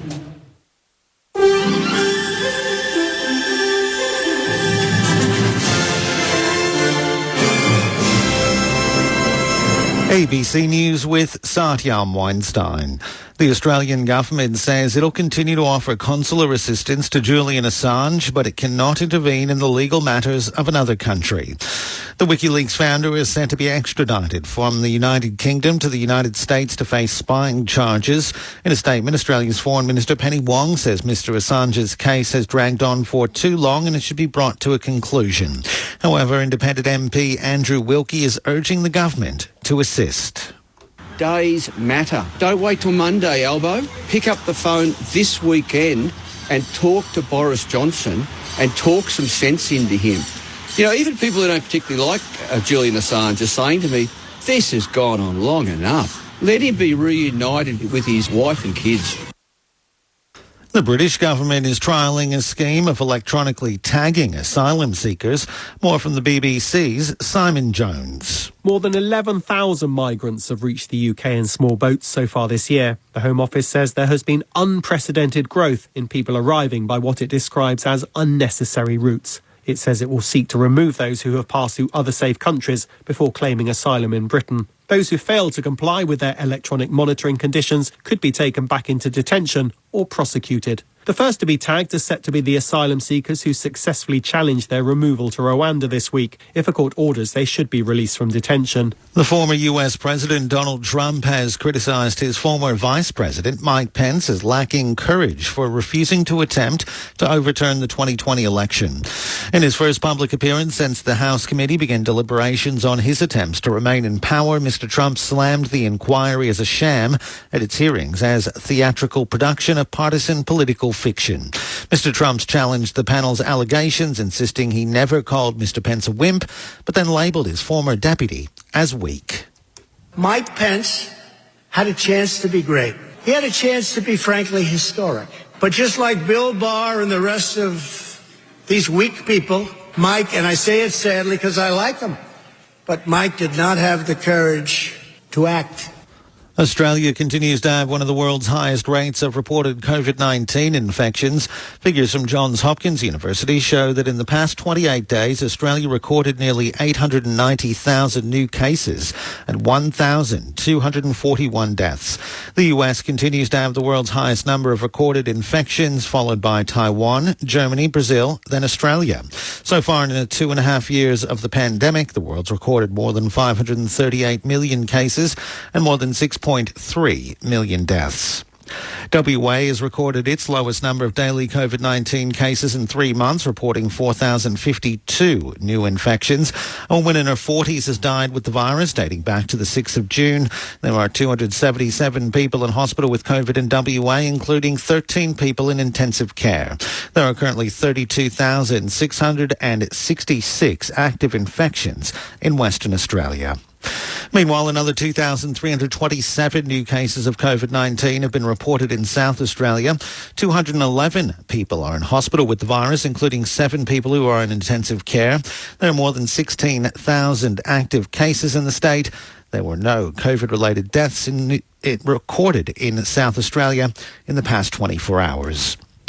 Residents surrounding a power station south of Sydney are being urged to stay indoors as a fire engulfs a substation. The fire broke out at a Transgrid Dapto substation south of Wollongong at about 3 o'clock this afternoon. 16 New South Wales fire and rescue trucks are at the site but can't get near the fire as they are awaiting confirmation the power has been shut off. A nearby airport's been closed because the smoke is causing issues on approach. Endeavour Energy says there are no interruptions to the local power supply. Police say due to the smoke being considered toxic, residents should stay inside and secure their doors and windows. The New South Wales government is hoping some workshops and other measures will help decrease sexual harassment in the workplace. The New South Wales government's announced $100 million worth of projects ahead of the New South Wales budget next week, looking at ways to improve women and girls' safety, including in the court system, parks and workplaces. New South Wales Small Business Minister Eleni Patinas says $4 million will go towards making workplaces safer. And the measures that they need to eradicate sexual harassment in that workplace. We're going to work with employers to educate and upskill them. ABC News. This is ABC Sports coverage of the 2022 AFL Premiership season. On ABC Radio and on ABC Sport Digital. About to get the second half underway at Perth Stadium. The Eagles and the Cats locked at 6-5, 41 apiece. There's some news from downstairs. We'll head to a cash spotted in just a second. In the meantime, Ben Cameron, any numbers that stand out for you? The Eagles with marginally more of the ball, 169 to 150 disposals. Contested possessions, Geelong +8. Clearances, Geelong +4. Leading ball winners, Gaff 16, Sheed 13, Guthrie 13, Duncan the same. Scores level to begin as we were at the start. Second half underway on Grandstand AFL. It's a live contest out west. Up go the Rucks, winning it down Stanley onto the footy cam Guthrie. Handball away looking for Atkins. He's tackled. Clark has him. Gets out a handball to Selwood. Forward handball here for Stanley. Little fumble. Allows in the Eagles and then eventually holding them up. Blitzarves. Ball up attacking edge of the square for Geelong. Umpire puts it aloft. Stanley slaps it forward. Blitzarves hacks it out of the air. Inside 50. Just the required 15. Mark taken by Jones. Defensive mark for the Eagles. He'll spread it towards the wing. Waterman's able to claim it. West Coast down this northern wing. His kick dodgy. He turns it over and Stewart's able to mark for the Cats. Blitz have started on the wing there, so I don't know if that's a run with roll with Gaff or they're trying to use that to Geelong's advantage as well. Stewart comes inboard. Atkins on the logo. Sends his kick towards half forward for Geelong. Waterman underneath it. He takes the mark. Halfback flank for the Eagles. Scores level as they were at the half. 1 minute into this second half. So Waterman will head back to Duggan. He'll switch play. Perfect kick out to Hearn, who marks and then goes beyond defensive 50 to Petruccelli. Marking about a metre in from the boundary at right half back. Decides to go on a bit of a run himself. Puts it down the line. Not a great kick. Duncan's able to mark defensively. In fact, there's going to be a free kick behind that. It'll go to Coney, who comes back to Stewart. Takes an opportunity to find Tui, marking inside his defensive 50 for the Cats. He'll prod it forward to Smith. Tui ran by, receives the hand pass, kicks long in the direction of Stanley, couldn't mark, bring it to ground Petruccelli. Hearn was at the drop, worked it forward to Rioli. White fluoro yellow boots in motion and then he kicks inboard to Hoff. Hand passes on to Jones for West Coast, kicks across the centre circles. O'Connor knocks it down, it spills out towards Selwood. Back by hand to O'Connor on the logo, northern wing. Hand passes backward again. This is Blitzarves. Wheels around and got away from Shuey. Kicks in the direction of right half forward. Cameron underneath it, spoiled away. And over for a throw-in by Barras.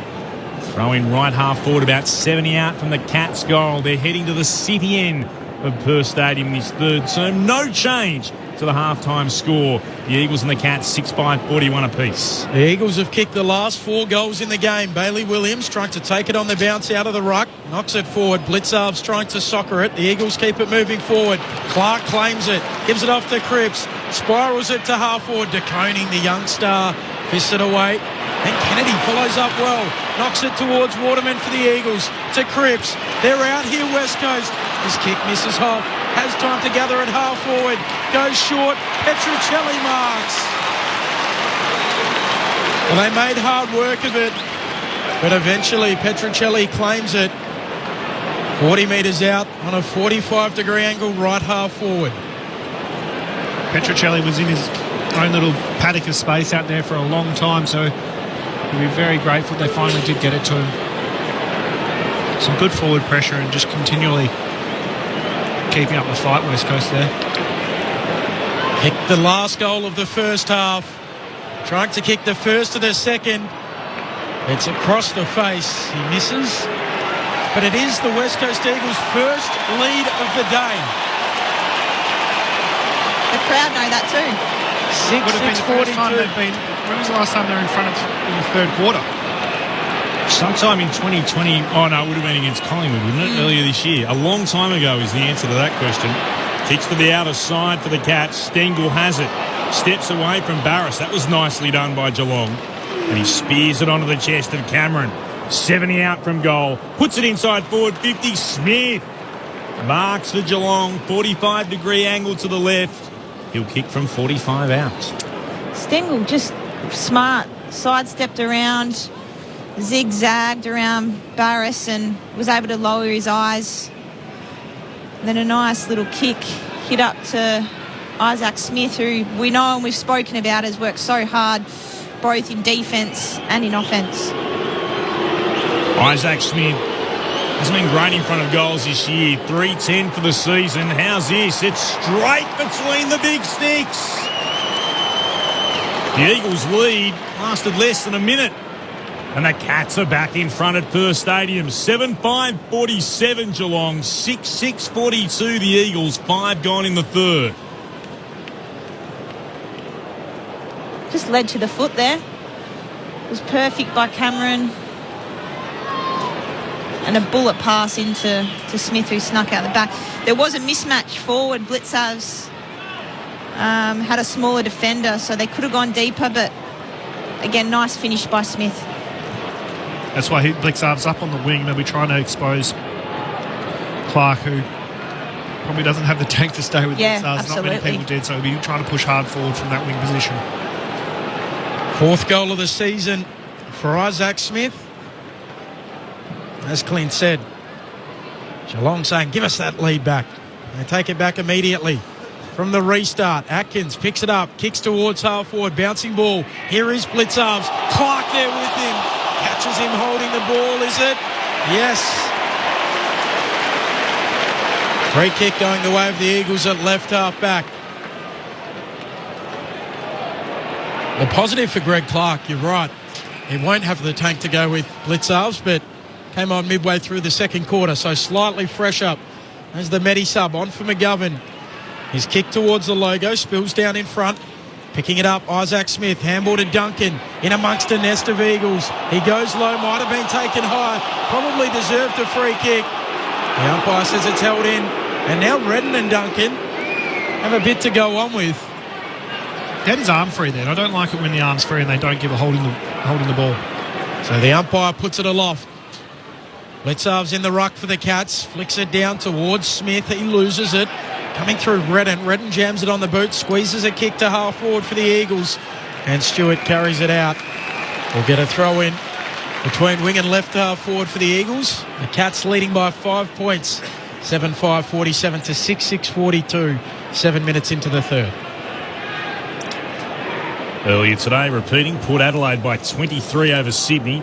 GWS and the Bulldogs to come. It's put back into play. Gaffer's able to knock it forward. West tried to hand pass inside forward 50. O'Connor got in the way for the Cats. Kicks towards the wing. Stolen there by Yeo. Hand pass on to Clark. Goes back to Jones. Kicks up in the air. That might be out of bounds on the full. It is. Not just by a little bit either, by a good 2 metres. So O'Connor will have it for the Cats at right half back. They lead by 5 points. 8 minutes gone in the third. Goes inboard to find Zach Guthrie. Switches play from the right back pocket to the left. It comes to Tui. Marks and plays on by hand to Smith. Smith with a thumping kick down the southern wing. Bounces in front of Menegola. Gathers, hands it off to Mizell, drops it. Allows Jones to come in from the side, or Duggan rather, tries to lock it in. Spilled out the side to Kolodjasny. Cats have it again. Hand pass to Smith. Stepped inside an opponent.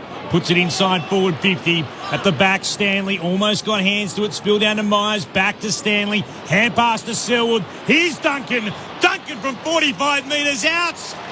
Back-to-back goals for Geelong.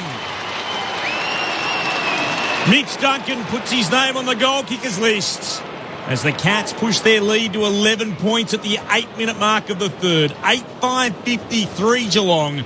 The Eagles, 6-6-42 on Grandstand AFL. Clint Wilden alongside Ben Cameron, our experts, Sharad Wellingham and Cara Antonio.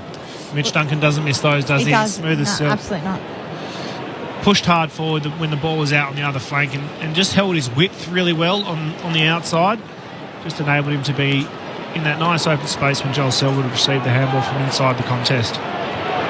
Pressure's been good early from both sides, and you could see the perceived pressure there building up in, I think it was Myers who had the fumble, but the weight of numbers, Geelong showed up to the contest and were able to shape out and obviously create that overlap run with Duncan finishing off really nicely.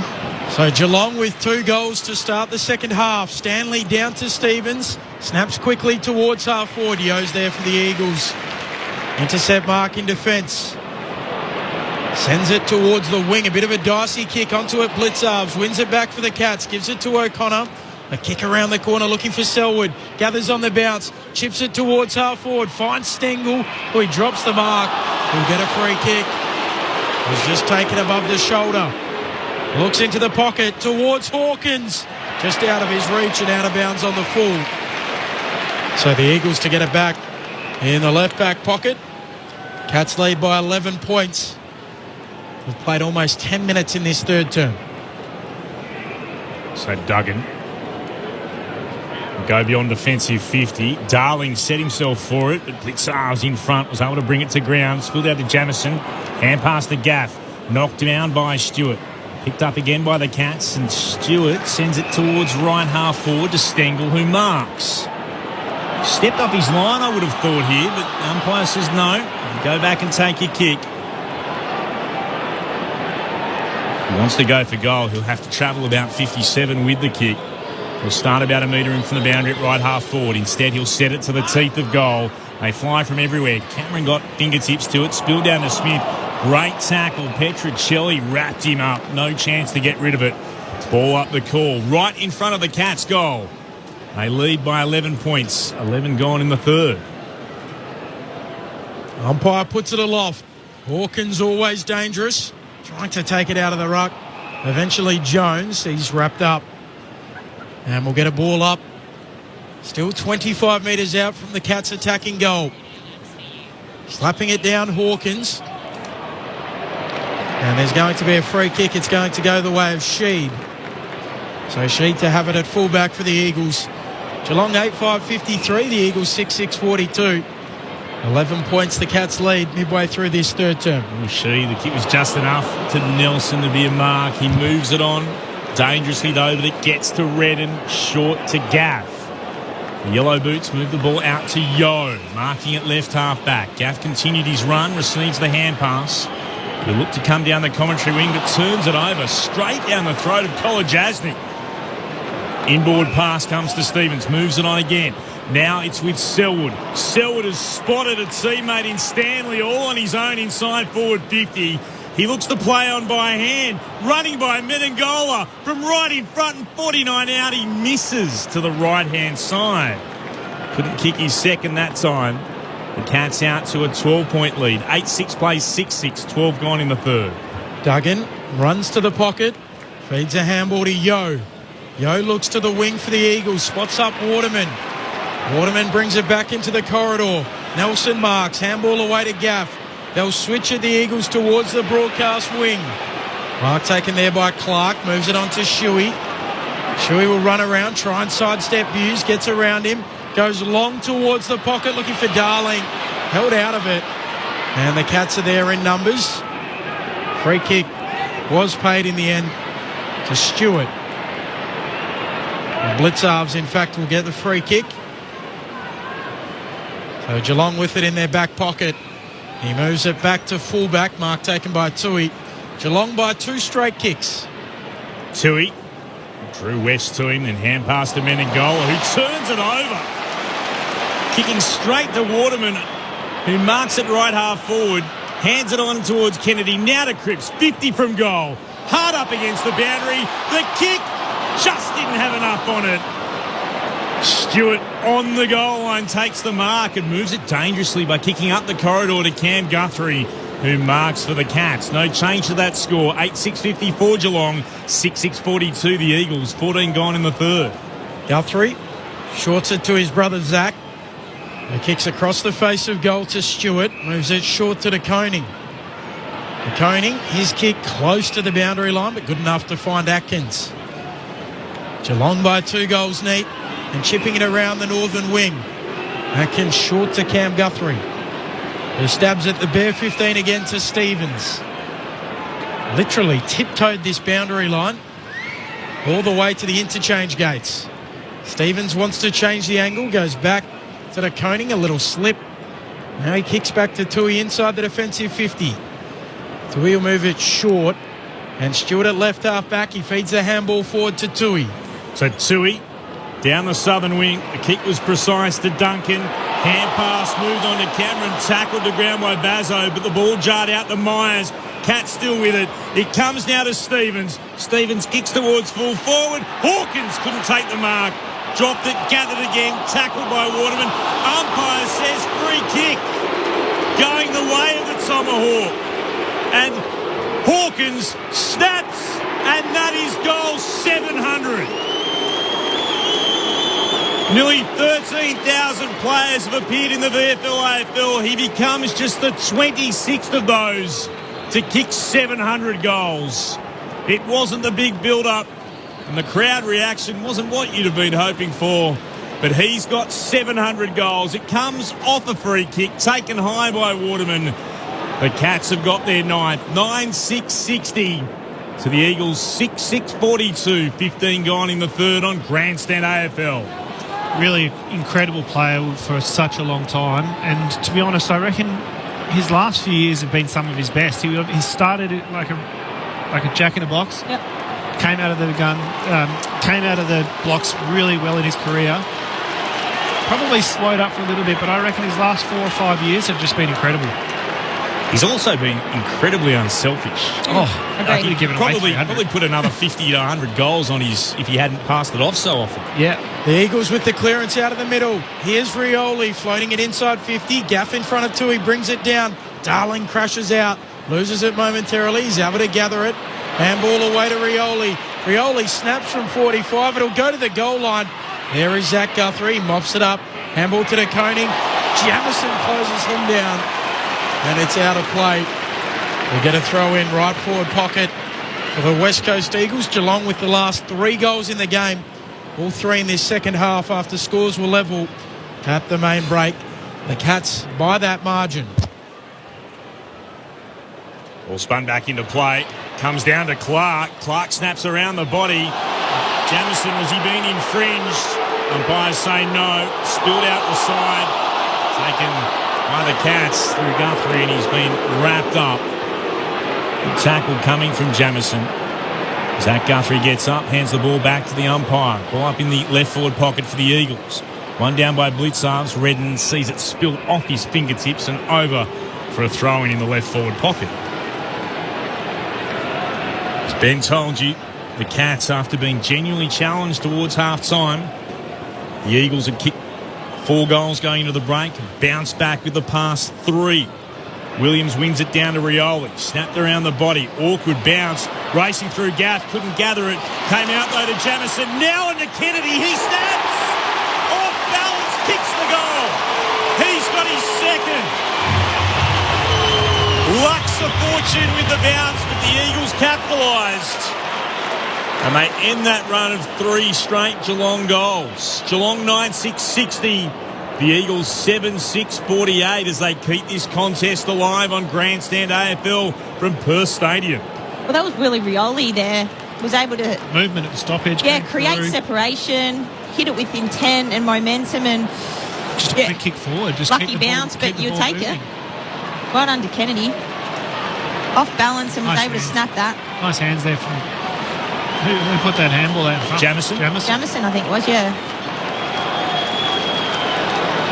Actually, I've got to say I was a bit sceptical about where Jamison was at early doors this season, but he has improved every time he's been out there for West Coast, the young ruck. Bounce back in the middle. Bailey Williams goes early. Stanley stays down, picks it up off the deck, gets a handball away. Shuey soccers it forward for the Eagles. Then goes again with the soccer up in the air. Tui will mark on his chest. Defensively at right half back for the Cats. A beautiful kick of the footy. Tui pinpoints Cam Guthrie on the wing. The Hoops down this northern wing. Guthrie's kick has to be well weighted, not quite well enough. Redden not paid the mark, so he moves it on quickly to West. The Eagles quickly back the other way, trying to get it to Jamison. Tui halves the contest, then wins it at ground level. Handball away to Buse, and he was dealt with. Tui as well. Darling, not too happy with the treatment. He'll get a free kick. Had a few things to say, didn't he? He did. So Geelong in their right back pocket. They lead by 2 goals almost 20 minutes into the third. Tui's told to move it on. Now, that is not far enough to be a mark. Back to O'Connor. Darling applied pressure. O'Connor was cool. Gave it to Tui. Comes back to Atkins, who juggles the mark. Just controls it before he crossed the boundary line. He'll stand right over the line now as he sets to take his kick. Still inside his defensive 50 in the right back pocket. Moves it short. Under Cam, or Zach Guthrie rather. And it was short, but no problems with the distance that time. Guthrie kicks towards the commentary wing. Travels over the back of the pack. Cameron, that's a clever hand pass, close. Can't take it cleanly. Tried to tap it on. Nelson got in the way. Umpire spots a free kick. It's coming back here to Dalhouse. Dalhouse plays on for the Cats. On in turn to close. Puts it into the right forward pocket and Stengel marks. About 5 metres in from the boundary. He can have a shot from about 45 metres out. Well, he's looked like the most lively forward, Stengel, today. He's got on the end of a few. What is he? It's 13 touches, 3 marks. Couple of early goals. Yeah, and 2 of those inside forward 50 and a couple of tackles. So he's been damaging. Looking for his third. It's crossed the 50. It's a very tight angle in the right forward pocket. Stengel kicks on its way. He puts it through. Geelong have got their 10th and they respond immediately to the Eagles' goal. 10-6-66. West Coast to 7-6-48 as we go into time on in the third term. A third goal to Tyson Stengel. Just when you think West Coast have gained a little bit and wrestled that momentum back, Geelong are able to slingshot the ball back and down their forward end of the ground and hit the scoreboard, which, again, if you're the Eagles group, you just want to be able to hit the scoreboard and then potentially go again. Just get those 2 in a row like we saw in that second quarter to be able to set this last quarter up for them. So Geelong lead by 18 points. They did lead by as many as 25 midway through the second term. Scores were level at the half. Out of the middle. Stanley picks it up. Handball to Selwood. Handball to Watkins. Handball on here to Duncan, who flicks it out towards Smith. Handball to Close, now inside 50. Runs to 25. Handball to Cameron. Has a little fumble. Pulls back his kick. Wonderful. Menegola off a step. Whacks it through. His second. The Cats' 5th of the term. And they're back out by 4 goals. 24 points, 11-6-72 to 7-6-48. The Cats lead the Eagles at the 22nd minute mark of the third term. I thought they were almost going to overdo that then, Geelong. Just one too many handballs, but the ability for Jeremy Cameron to be tied up on that boundary line and the vision that he had of Menegola, that's an elite kick. Elite vision and a much easier goal from the top of the goal square than from the boundary. The Cats have come back out after half-time and they've shown their class. They've wrenched the lead back from West Coast. Control of the game. They lead by 24. Stanley wins it down. Williams, though, can gather. Bounces a kick forward for West Coast. Met by O'Connor coming the other way. Hand pass onto Selwood. Hand pass to Buse. Back it comes to O'Connor. Hard up against the boundary. Diving effort from Shuey. Put him under real pressure and it's out of bounds on the full. Eagles fans showing their appreciation for the desperation from their skipper. Jones will have the free kick for West Coast at left half back. 11-6 plays 7-6. Cats in front, 23 and a bit gone in the third. Jones' kick towards left half forward. Blitzarves wanted it desperately. Attacked the football up and marking. Has it for Geelong. Glanced over to his left. He could go inboard if he wanted to with a kick for Smith. He decides instead he'll go back down the line towards right half forward. Reasonable pack up, front position. Nice mark to Cam Guthrie. Off balance as he took the football. He's up and standing on centre wing, commentary side of the ground. So Guthrie on the wing. High ball towards half forward. Barris goes back and marks for the Eagles. In the left back pocket. So Geelong, 5-1 in this third term. Barris sets it up towards the wing. Darling launches at it. In front, West Rose. He's wrapped up quickly. Will get a ball up. Umpire puts it up quickly. Jamison and Blitzarves. No decisive tap. Gaff, his handball stolen by Blitzarves. Snaps towards half forward. Close in front of the pack now. Follows up at ground level. Diving in Redden for the Eagles. Knocking it out, Menengola. Cripps sharks it. He'll snap to the wing for West Coast. Taken there by Zach Guthrie. Hands it off onto Stewart. Kicks towards right half forward. Good spoil from the Eagles. Was there for the Cats, and Nelson was able to get a fist in front of Atkins and see it over for a throw-in, right where the 50-metre arc meets the boundary at right half forward. Menengola trots towards the goal square at full forward for the Cats. Ball spun back in again. Jamison got fingertips to it. Came down the direction of Hawkins, bobbled away from him. Gaff threw it on the boot. Only as far as Blitzarves. Hands it off again to Selwood at right half forward. Kicks across half forward. Kennedy flew, couldn't mark. Sliding down Redden. His hand pass almost intercepted by Duncan. Redden had another go at it. Gathered, gave it on in turn to Kennedy. The Eagles are away through Gaff. Now Shuey runs down the centre wing to Sheed. A hand pass over the top to Waterman. He pops it inside forward 50 and hits Cripps on the chest. As Cripps dives forward, he marks 45-degree angle to the left, about 47 from goal. JK probably unlucky to not get that free off the halfback. Yeah. But to West Coast credit, they were able to work the ball up and some nice composure from Waterman going inside 450 to lower the eyes and hit up Cripps. Jamie Cripps. Shots on its way. Has it got the carry? Just sits through for his second. The Eagles with their second of the term. And they cut that margin back. As far as... Well, hang on, they're going to have a chat here. Is it being touched on the way through? Score review. Umpire's call is goal again. It's a goal. Ball's crossed the line. I'm certain of it by the time it was touched. Oh, yeah. Like, but that's a foot. I was going to say there's daylight and then there's, well, daylight savings. And DeConey's come from the in between the point posts. He's touched it from the other side. Yeah. He has. He's reached the right arm around DeConey. I'm not sure why he's had to go upstairs, but I guess safety first. But doesn't everything get looked at? Well, pretty much.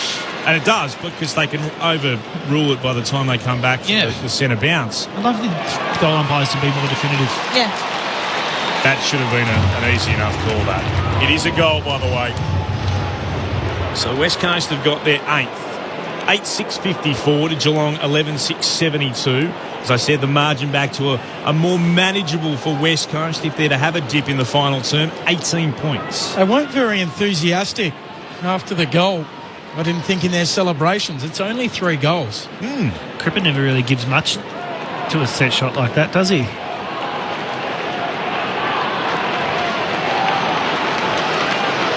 He's not exactly demonstrative, is he? No.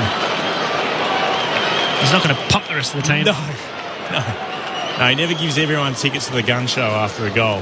Jamie Cripps. Stanley and Jamison in the middle. Umpire Donlan puts it down. Up go the Rucks. Winning the tap, Jamison. Oh, umpire caught up in a collision. Menengola ran straight into him. Footy on the wing. The Cats with the numbers. She does well. Coming through, though. Getting it moving forward, Atkins. Gaff tracking it. Jones steals it for the Eagles. Handball away to Sheed. He kicks inside, attacking 50. Darling leading up. Can't take the mark. Cripps is there for West Coast. Getting involved, O'Connor for the Cats. He's dragged down. And the umpire wants to ball it up. 45 out from the Eagles attacking goal. Is that umpire okay? Because that was a big knock from Menengola. He's obviously up and about. Looks a bit ginger, but I think he's okay. Blitzarves flicking it down. Duncan with the clearance for the Cats. Sends it into the middle of the ground. Backing back, Yo. Takes a good mark. He'll trot back to stand on the Defensive edge of the centre square. Flares it out towards Bazzo. The debutant moves it then to Hearn. He's at left half back and sends it from whence it came. Back towards centre half back to Yo. He's back inside his defensive 50 and a switch should play out to Petruccelli, marking it right half back. Goes in the direction of Rioli. Marking on true centre wing. Southern side of the ground. The Eagles building to here. Rioli with an inboard pass. That's a shocker. He was looking to try to find Bazzo. Instead, it was intercepted there by Myers. Moves it on to Close in the centre square. Sweeps a hand pass to Dalhouse. Dalhouse goes towards right half forward. Chips inside forward 50. Cameron can't mark. Brought it to ground. Oh, Gap coming the other way.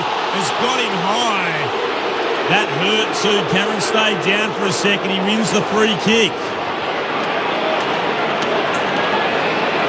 And climbs up to tuck the Sherrin under the right arm. Having a look at the replay. That's a hard call, that one. Gaff only eyes for the footy. Jeremy Cameron almost drops to his knees to cause the contact there. I mean, free kick is there, but yeah, it's a tough one. I think the free kick is there. I'm not sure there's anything more in it as Cameron's shot at goal has missed the lot. Obviously still a little bit rattled after that hit. Out of bounds on the full. It happens after the siren had sounded for three-quarter time. Geelong are 11-6-72 as they eye off a spot in the top for the Cats. The Eagles 8-6-54. And the goal kickers for Geelong, 3 to Tyson Stengel, 2 to Hawkins, 2 to Menengola. Singles to Close, Duncan, Smith and Cameron. While for the West Coast Eagles, 2 to Waterman, 2 to Cripps, 2 to Kennedy. Singles to Petruccelli and to Rioli. They kicked 5 goals to 2 in that term, the Cats, to take a very handy 18-point lead into three-quarter time. Wherever you're listening on ABC Radio and ABC Sport Digital, this is Grandstand AFL. The 2022 AFL Premiership season. Grandstand AFL. On ABC Radio and ABC Sport Digital. At the back, Stanley almost got hands to it. Spill down to Myers. Back to Stanley. Hand pass to Selwood. Here's Duncan. Duncan from 45 metres out. Back-to-back goals for Geelong. Stevens kicks towards full forward. Hawkins couldn't take the mark. Dropped it, gathered again, tackled by Waterman. Umpire says free kick going the way of the Tomahawk. And Hawkins snaps, and that is goal 700. Nearly 13,000 players have appeared in the VFL AFL. He becomes just the 26th of those to kick 700 goals. Williams wings it down to Rioli. Snapped around the body. Awkward bounce. Racing through Gaff. Couldn't gather it. Came out though to Jamison. Now into Kennedy. He snaps. Off balance. Kicks the goal. He's got his second. Handball to Close now inside 50. Runs to 25. Handball to Cameron. Has a little fumble. Pulls back his kick. Wonderful. Menengola off a step. Whacks it through. His second. The Cats' fifth of the term. Shuey runs down the centre wing to Sheed. A hand pass over the top to Waterman. He pops it inside forward 50 and hits Cripps on the chest. Jamie Cripps, shots on its way. Has it got the carry? Just sits through for his second. The Eagles with their second of the term. This is the 2022 AFL Premiership season. On ABC Radio and ABC Sport Digital. Earlier today, Port Adelaide beat Sydney, upset Sydney by 23 points here at Perth Stadium. It's the Cats who lead by 18. Our next stop is the Giants and the Bulldogs. Brett Spriggs got the preview for us. Spriggy.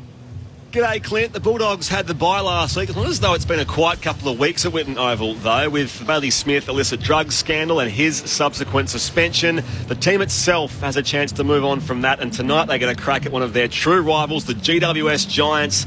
The Giants knocked off North Melbourne last week. In fact, each of Mark McVeigh's wins as interim coach have come against the two bottom sides. So tonight's assignment against a team sitting just outside the 8, as the Western Bulldogs are, will give a far more honest assessment of where they are at now, a month into Mark McVeigh's tenure as interim coach. Team news here, the Giants' inclusions are headlined by All-Australian defender Nick Haynes and a debutant tonight, their first-round pick of 2020, Ryan Angwin, the left-footer from Gippsland, plays his first game tonight. There's also a late change coming in. Matt Flynn out with a quad. Zach Sproul comes in for him. And their sub is Jared Brander. The Dogs welcome Jason Johannesson for his first game this season, as well as Jamara Ugle-Hagan and Josh Shackey to combat the Giants' tall timbers down back. No late changes for the visitors, and their medi sub is Lachlan McNeil. If the Dogs win, they'll be a game outside the 8, given the earlier losses this round to St Kilda and Sydney. So huge game for them, Clint. It's a cool evening here at Sydney's Olympic Park precinct for the Giants and the Bulldogs coming your way next. One of the great current rivalries in the competition, the Giants and the Bulldogs. Thank you, Spriggy. Let's get the thoughts of our experts. Hara Antonio, Sharad Willingham here on Grandstand AFL from Perth Stadium. I just think Geelong there obviously owned that quarter quite easily, but it was their clean ball use inside forward 50. I think they kicked the 5 for the quarter, I think Clint said. So just, again, providing many more opportunities and cleaner ball inside forward 50 compared to the Eagles. Although, on the flip side, the Eagles are still hunting, they're still tackling, they're still up in pressures. They won the clearances, they won the tackle count. So they're still well and truly in this game. It's just whether or not they can find another gear to go in this final term. You don't want to see Geelong park the bus, I say. Both teams are going to want to continue to take the game on, I think. And we're going to see West Coast probably really try and take it on with some run and carry, and like we saw them employing that second quarter that worked really well. You can see Adam Simpson really getting around the midfielders at the moment just before they get back to their position. So I think he'll be imploring them to be pretty aggressive with what they're trying to do, take the game on, be creative. I'm not sure I mentioned it off air, I'm not sure I really liked Willie Rioli's decision to try and take it on through the middle with a minute to go, but potentially coming out of the back line this quarter, that's what we're going to need to see from West Coast. Geelong have really got to hold tough here, because if West Coast do get their tail up and come at them, the momentum that we felt in that second quarter could be really hard to come up against. Some of the individual ball winners: Andrew Gaff 23, Tom Atkins 19, Redden with 18, Guthrie with 18. Overall numbers: contested possessions, Geelong plus 10. Inside 50s, they lead 41-27. Clearances, Geelong plus 5 as well. They've had a bit more of the ball as well, 256-247 overall. Underway in the final term. Williams wins the tap, but it spills straight to Selwood, who bursts away from Shuey. Got it onto Cam Guthrie. Kicks the Cats inside forward 50. Nice defensive mark to Jones. Good pressure came from the Cats as well. He was off balance. Poor kick. Bounces its way towards Barras. He has time. Barras goes beyond defensive 50 with the kick. Just bounced past Petruccelli. Stevens will get there first for the Cats. He's able to gather. Tackled by Petruccelli. Hand passes back with the Kolajasny. Tackled. Dropped the footy. Good pressure. Great start from West Coast. Well done to Cripps. Wrapped him up immediately. The ball was left on the deck. Umpire decides we won't be silly here. We'll just go and hand it back to Cripps ourselves. Everyone getting involved as Cripps kicks the Eagles towards left half forward to Koning. Had 2 bites at it, couldn't mark. Kennedy got a hand pass to Waterman, hands it off to Clark under real pressure. Was knocked to ground. Well done by Stewart. Gave it to O'Connor, back to Stewart, worked it down the outer wing. It comes again towards Colin Jasny. Tackled by Shuey, and that's a great tackle. It's holding the ball. The Eagles skipper will have the free kick just forward of the wing, southern side of Perth Stadium. So Shuey for the Eagles. Wants to kick into the middle of the ground. They'll look to switch. Barras marks, moves it on quickly to Hearn, who moves it to the broadcast wing, and Jones. Cats lead by 18 points as they did at three-quarter time. Cats set up really well behind the ball here. No options forward for the West Coast ball carrier. So the Eagles will try the double switch to shift that Geelong zone.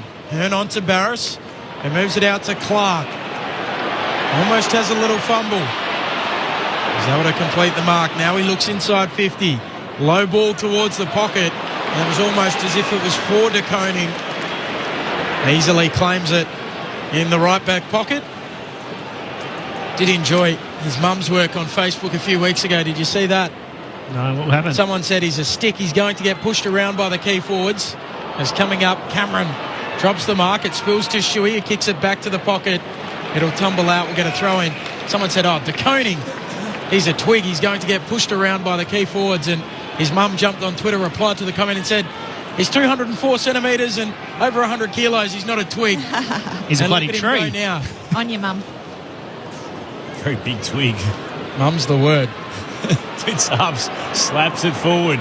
Spills later, Duggan of the Eagles has it at left half forward, and he's kicked it out of bounds on the full. Free kick to be taken by Tui. Right back pocket for the Cats. In fact, it's going to come forward at that, I beg your pardon. It'll be Selwood to take it. Kicks back inboard. This is O'Connor. The Irishman with it. Hands it off. Going on a run as Buse. Pumps it towards centre half forward.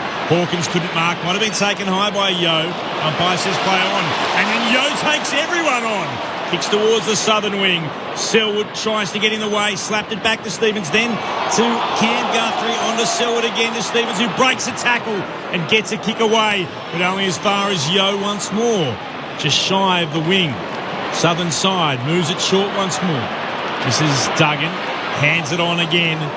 Towards Gaff, kicks inside forward 52, he knocks it down. Menegola got a hand pass away. Rioli lurks. Well done again, Stewart.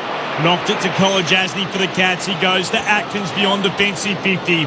He'll look to chip short and he finds Smith, who marks just shy of the wing. Akash Fodadar's downstairs. Yeah, Mark Blitzarves has just limped off the field. What looks like a lower left leg injury. So Smith kicks around the boundary on the northern wing. The Eagles are there in numbers. Hearn claims it. Lights off the kick into the middle immediately. Gaff now moves it on up the middle. Cripps marks. Has Sheed running by. Feeds him the handball. Sheed looks inside 50. Darling's in space. And he's got it. 45 metres out on a 45-degree angle to the left-hand side. That's the kind of play I do like West Coast using, coming through the corridor and then out the open side. Means that when they do go inside 50, like we're seeing Jack Darling, there often is someone who's worked down that open side. Celebrated his 30th birthday during the week.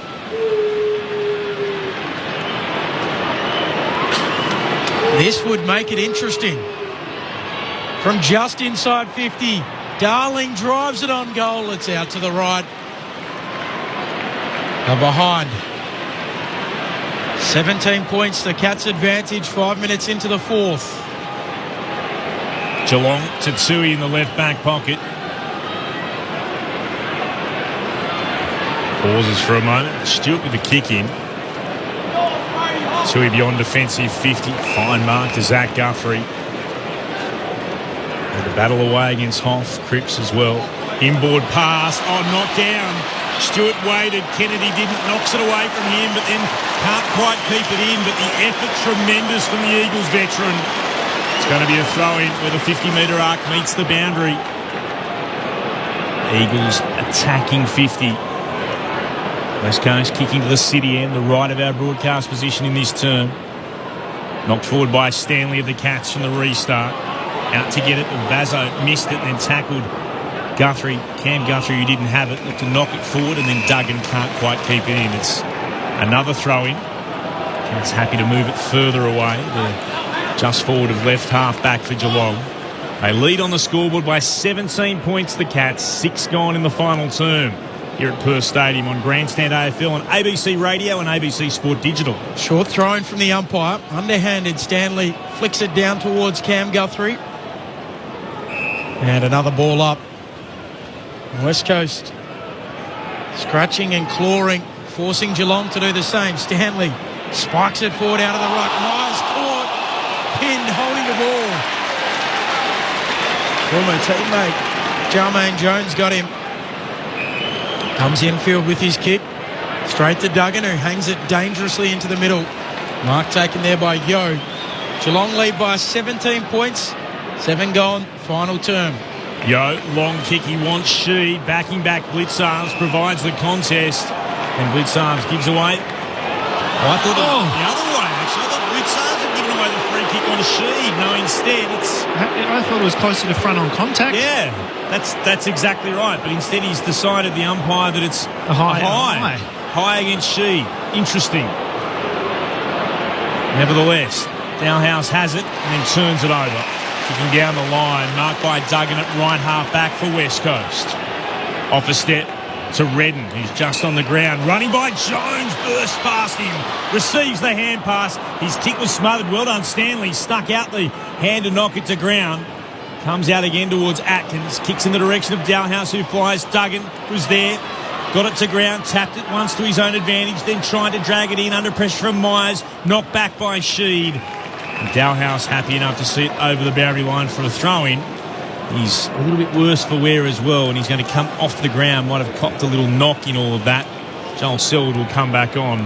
Boundary umpire to spin it back into play. Score remains a 17-point lead to the Cats. 8 gone in the last. Knocked back boundary side, going after it, Cam Guthrie, and another ball up. 17 points. The Cats lead.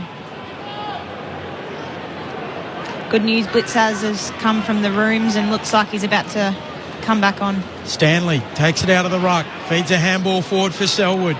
Selwood shrugs a tackle, gives it back to Stanley, spirals towards attacking 50 for the Cats. Going back, Barris, nice intercept mark. Takes it for the Eagles, just inside the defensive 50. He's been outstanding today, 9 marks. He has. It's been really solid. Stabs it short. The Eagles' 2018 Premiership captain, Shannon Hearn. Even more so when you think about his partner in crime in McGovern went off early. Absolutely. Hearn goes really short, puts Duggan under pressure, gives it back to Hearn, to Barris with a bit more time. And now Gaff safely at centre half back. Worked that out pretty well, the Eagles. And then it goes to Hoff, who marks on the logo. Southern side of the ground. And then 50 metres. So against Stevens for taking a step forward when he was told to stand. Did he go to cover a running West Coast player and stepped off, or did he just move sideways? I need to see the replay. I'm not too sure. Because Jeremy Cameron was close as well. He was in the vicinity as well, so perhaps it's run by the protected zone. Unsure as to the exact reason for it. But here is a chance for Brady Hoff to kick his first AFL goal. Starts out just to the left. He'll kick from 45 metres out. It started left. It stays left. First score of any kind in the AFL for Brady Hoff. It's a minor score. The Eagles 8-8-56. The Cats 11-6-72. 10 gone in the last. Yeah, it was against Cameron. Cameron coming in, yep. Protected zone. Tui kicks to the wing for the Cats, and the mark taken there by Zach Guthrie. Just backward of the wing, southern side of the ground. Kicks a high ball forward of it for the Cats. Launching at it, Jasny. Never to drag in the mark. Wants to kick short. Moves it on to Cooper Stevens. Geelong leading by 16 points. Neither side able to goal yet in this final term. Stevens short to Smith. Cats kicking it around. Smith into the middle of the ground. Tui just backward of the centre circle. Stops props. Sends it back southern side. Mark taken by Zach Guthrie. Runs 15. Now a high ball into the pocket. Barris launches. Doesn't quite complete it. Spills down for Cam Guthrie to Stevens. Run down. Just gets a handball away. Cam Guthrie kicks to the hot spot. There's Blitzarves. Barris fighting after it. Jones for the Eagles to Jamison to Clark. Back to Jamison. West gathers. Gives it off to Redden. The Eagles repel. Goes beyond defensive 50. Stretching Hoff. Got bumped to ground. He's okay. It spilled out to Waterman. Hand passes back to Hoff across half-back. Comes to Gaff. Hand pass to Jamison. Hand pass to Clark. Hand pass Redden. Heel kick to Petrocelli. And the Eagles have done well. Now Petrocelli with a chance to run forward. Sets off, got away from De Koning. Kicks towards right half forward. Smith might have infringed West. Umpires say it's okay. Spilled the views of the Cats. Moves it to Atkins. Marks just forward to the centre line. Just on the inner edge of the centre square. Tried to step away from his opponent. Nelson got it onto Buse, now into Cam Guthrie, back to Stevens, hands it back once more to Atkins, goes short with the pass, finds Cameron. Cameron into the left forward pocket, he hits Hawkins on the chest. Slightly tighter than a 45-degree angle to the left, he'll put boot to ball from 40 out. Just a little bit too skillful there, Geelong.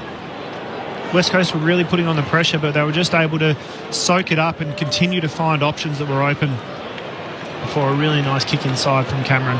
He's done that really well today, actually, swinging and letting the play roll and being predictable to his forwards. Tom Hawkins, this for goal 701. It's from the crowd reaction will probably tell you it was missing from the moment it left the boot, skewed left immediately and misses left. 11-7-73. Cats first score of the quarter. Eagles 8-8-56, 13 gone in the last. Just haven't quite closed it out yet, the Cats. Door slightly ajar for the Eagles. Yo from the right back pocket to the left back pocket to Hoff, who moves it towards half-back and looking for Duggan. He's paid the mark. Maybe high contact. Take your pick. Duggan plays on. Now has to backfeed a handball back to Shannon Hearn. He'll kick towards the wing. A good kick for Darling. So Darling marks on the southern side of the ground. Has a leading Jamison. Sends it in that direction. Forward of the wing now, the Eagles on a slow build. Jamison looks longer afield towards full forward. Kennedy goes up. Free kick. It's going to go the way of the Cats. Jasny to get the free kick in the back pocket. Geelong lead by 17 points. 14 minutes into the fourth. So it's Stevens to Jasny. Umpire saying an opportunity to have a run at Bailey Williams, the player who was infringing for West Coast. Jasny beyond defensive 50. Flying Bazzo. Showed something on debut today, Rhett Bazzo. Gave it off towards Hearn. Kick inside forward 50, wanted Rioli. Cam Guthrie brought it to the ground. Kennedy hand passed over his shoulder. Rioli taken high. Umpire says no. Play on. West goes bursting through. Was he held without the football? It'll come back. It's going to be a free kick the way of the Eagles, and Connor West will have it. But the first free probably was there for Rioli. The second one definitely to West. Held without the football. Well, if he can kick this, it make things interesting. With 7.5 minutes to go, anything's possible. To bring the margin back to within 2 goals, Connor West. Kick will have to travel 48 metres. It's a great kick from the left forward pocket. It's an incredible goal for West Coast. Connor West. He puts life right back into this game. They're not done yet, the Eagles. And the Cats, they've been asked some genuine questions. 11-7-73 Geelong. 9-8-62 West Coast. Could the miracle still be on? 15 gone in the last. Just his third goal and no bigger for Connor West. It was a really nice set shot. Came off the boot and you could hear the crowd straight away. Adam Simpson dishing out the high fives in the coach's box after the goal. Jumped out of his seat. He likes that one.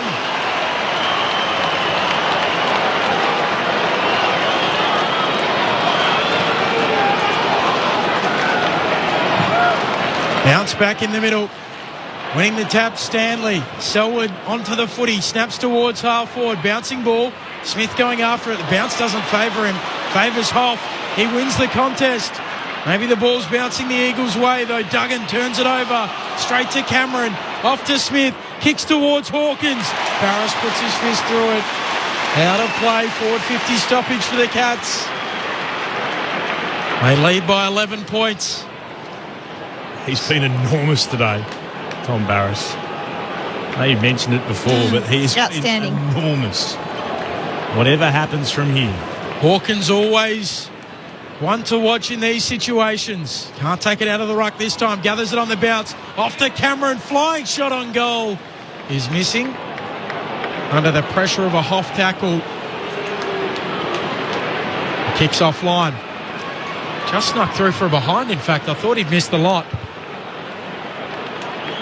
So 12 points. The Cats lead. 2 goals neat. 17 minutes and change into the fourth.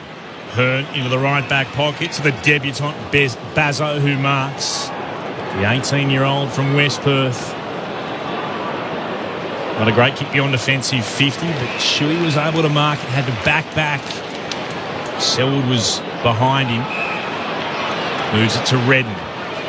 Redden will kick towards right half forward. 2-on-2 battle. Waterman's able to bring it to ground, tried to soccer it forward. Darling looks to emerge with it, tackled by Dalhouse. Ball jarred free. West goes in, picks it up. He's wrapped up in a strong tackle. Umpire says play on. Darling tried to take it away. He's tackled as well. They'll ball it up here. Good tackle coming from the Cats through Dalhouse. Both rucks have a go. Blitzarves tries to take it away. Spilled to close. Tackled by Clark over the boundary line. And the umpires say here, balling it in. Holding the man. Blitzarves, non-officiating umpire called that one. So Blitzarves has the free kick. He's got it at left half back. Blitzarves kicks around the northern wing. Bazzo stands in front of the pack off hands. It comes down for Stanley. Handball away to Smith, who gets a handball back into the congestion. Now Nelson picks it up for the Eagles. Flicks out his handball. Taken by Duncan. Handball away towards Stanley. Selwood tries to sidestep Redden. Caught. Umpire lets him play on. He's taken high. He'll get a free kick. The Eagles fans thought it was holding the ball. Selwood kicks towards Menegola. Moves it on to Zach Guthrie. The Cats lead by 2 goals. They'd love one here. Long to full forward. Out the back, Dalhouse. He's over the footy. They're over him. He eventually shovels it out. Stengel deep in the pocket. Snapping on goal. He misses. Possibly a handy point. The Cats lead by 13, 19 and a half into the fourth. What have the Eagles got left? Hearn to Clark. Would have heard the footsteps, but stood there and took the mark against close. Hands it off to Sheed. Dangerous! Across half-back. Wanted Redden. Stanley won it down. Redden went to mop up. Gave it to Sheed. Or gave it to Shuey, rather. Now to Sheed. He spins out of trouble and then kicks down the throat of Menegola. The Cats will go back inside forward 50 and hitting Hawkins on the chest. Menegola. The Eagles made to pay for their turnover. Touch of cramp for the big Tomahawk, but he can go back and all but seal it if he kicks truly here. Just a little bit of cobwebs being potentially blown out there by Sheed. I appreciate what he's trying to do. He's trying to take the game on, trying to move the ball through the corridor, but also got to recognise where the numbers are. And it was all Geelong set up really well behind the ball. Hawkins will kick from 40. 45-degree angle to the left. Tom Hawkins on a milestone day for him. This to seal it for Geelong. He kicks the goal for the Cats. He's got his third. Geelong's lead is out to 19 points at the 21-minute mark of the final term. 12-9-81 to West Coast 9-8-62. Grandstand AFL on ABC Radio and ABC Sport Digital. Clint Wilden alongside Ben Cameron, our experts, Sharad Wellingham and Cara Antonio. Well, as we mentioned, Barras has been exceptional today's. But on the flip side, Hawkins has been able to kick the 3, but no disrespect to Barris's efforts, but Hawkins, what a star.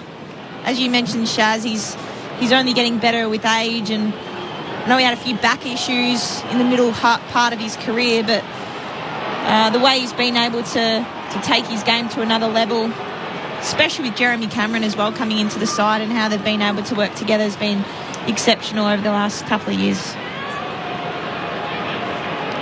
Umpire puts it aloft in the middle. Stanley decisively with the tap. Trying to pick it up, Cam Guthrie. Eventually Menegola does a little 1-2 with Stanley. He'll now kick towards the logo. And right on the AFL logo, Smith marks. Chips it short to Menegola. Slightly wider, but slightly further advanced for the Cats. He'll steer it quickly and sharply to a leading Cameron. 19 points the Cats' advantage. Cameron will set it up to the pocket. Hawkins will have a run and jump. Stanley! He marks just in the field of play in the pocket. 5 metres in from the boundary line, 30 metres out, a tough kick. Well, you just chew up the 30 seconds here, and with the state of the game, 2 and a bit minutes to go. So the right side for a right footer. Let's see how he goes. Stanley. It'll be a tough kick. He won't take it, he'll retreat and move it back to Menegola. Time waster. He chips it short, not the required distance as he gets it onto Isaac Smith. Met heavily by Sheed. Trying to kick him there. He did. Umpire to ball it up. That. Not seeing a replay at the moment. Stanley won it down. Straight to Clark, who ran into close. Got tackled. Also Stanley, and Stanley's been given the free kick. Holding the ball, the decision. Guess he did try to take them on. It will be Stanley who sends it towards full forward. Barris flies, front position, takes a good defensive mark. I mentioned Hawkins has kicked 3, but Barris has been really impressive today. Gets away from Hawkins here and stabs a short pass to Yo, who marks at right half or right full back. Kicks beyond defensive 50. Pack just in front of the logo. Jamison front position. Eagles are able to bring it to ground. Smith gathers it, tackled by Waterman and Jamison. Umpire says we'll ball it up. 12-9-81 the Cats, 9-8-62 the Eagles, 24 gone in the last. Umpire puts it up. Jamison will win a free kick, will he? It's going to go the way of Shuey, in fact. So Shuey, defensive point of the square for the Eagles, knows they need to take it on. Kicks up the middle to Cripps. Cripps will look inside 50. Kennedy at the footy. De Koning from behind does well. Spoils it down. Lands in his lap. Handball away to Blitzarves. Handball away to Menegola. Handball out towards Smith. Back to Blitzarves. Handball along the ground from Cam Guthrie. And Cooper Stevens is bumped out. We'll get a throw in between wing and right half forward for the Eagles. 32,526 in attendance here today. They won't get the win, most of them, but they'll be more pleased with how West Coast performed as Williams is involved and he gets a hurried kick forward for the Eagles to Kennedy, who spins at full forward, snaps, but misses to the right-hand side. 9-9-63 to the Cats, 12-9-81, 25 and a bit gone in the last. So Stewart with the kick in. Towards left half back. There's a holding free kick. It'll go the way of Breton. And the Eagles to have it at right half forward. He'll look into the pocket. Waterman and Darling are down there. Big pack forms. It's fisted out of play. We'll get a throw in. Right forward pocket for West Coast. Geelong lead by 3 goals. Low scoring final term. They're going to do enough to hold on. Stanley and Williams. Williams takes it out of the ruck, loses it. Menegola snaps around the corner. And now the Cats should work it out from their D50. They kick towards centre half back. Hoff was up. Myers there. Jones goes out after it for the Eagles. Got away from Stevens. Hands it off towards Duggan. Kicks inside forward 50. Wanted Kennedy. Couldn't mark De Koning. Spilled down to him. He got tackled. Ball jarred free again. Menegola goes through. He's wrapped up by Waterman. The Cats are going to win their 4th straight game and they're going to move back into the AFL's top 4. Too good today against an improved West Coast. Geelong win by 18 points. 12-9-81 to the Eagles, 9-9-63. We are Geelong, the greatest team of all. We are Geelong, we're always on the ball. We play the game as it should be played, at home or far away. Our banners fly high from dawn to dark, down at Cardinia Park. The Cats, they led by 13 points at quarter time before an Eagles fight back saw West Coast draw level at half-time. Then Geelong kicked 5 goals to 2 in the third to lead by 18. And that's how things remained at full time. The Cats with their 9th win of the year. We are Geelong, the greatest team of all. We are Geelong, we're always on the ball. We play the game as it should be played, at home or far away. Our banners fly high from dawn to dark, down at Cardinia Park. So no problems for Geelong off the back of the bye. They won the 3 games going into it and then have beaten West Coast coming out of it, 12-9-81 to 9-9-63. Tyson Stengel kicked 3, Tom Hawkins kicked 3, including a milestone 700th. Menegola back in the team got 2. And goals to Cameron, to Smith, to Duncan and to Close. Close particularly impressive as well. Goal kickers for the West Coast Eagles, a couple to Waterman, 2 to Cripps, 2 to Kennedy, singles to Petruccelli, West and to Rioli as well. Small wins is what the West Coast Eagles chairman asked. They got a couple of them today, but the big win and the 4 points has gone the way of the Cats. I think my mum just summed it up with a text message that said, well, that wasn't such a bad loss. Well, if you think about it, it's actually their 3rd best result of the season, West Coast. The win over Collingwood, then they had the 15-point loss as well earlier this year to North Melbourne, and they haven't had a loss of, well, let's be honest, of 3 goals or less since that point in time. So in many respects, they were able to build a little bit on that defeat they had to Adelaide before the bye. Eagles fans, they want wins, and so does the club. But against a very impressive team in Geelong, a team that's, as we mentioned, back into the 4, maybe a bit to take out of that. But assess the Cats' performance first for us, for our listeners on Grandstand AFL. Sharrett, Cara? Well, I think that they did come out and show an assertiveness in that first quarter and a half, but just weren't able to continue that, and that's what good sides do. They weren't able to hold that for the whole game. They came out after the half-time break and really showed some assertiveness again in that third quarter, didn't they? They did, yeah. And then it was almost as if they just kept West Coast at arm's reach the whole game. I think that they just went about it in a really professional way. They weren't 100% on, I don't think, today, but for them, if from sitting in their change rooms after the game, they probably walk away going, look, we didn't play our best, but we still did some things that we want to do well. We can probably improve on a few areas. But they were able to come over here after a bye and get the win, which would probably be in their books a massive tick, and it is a big tick for me as well. Yeah, definitely. And on the road over here to Perth, it's not an easy road trip, as we all know.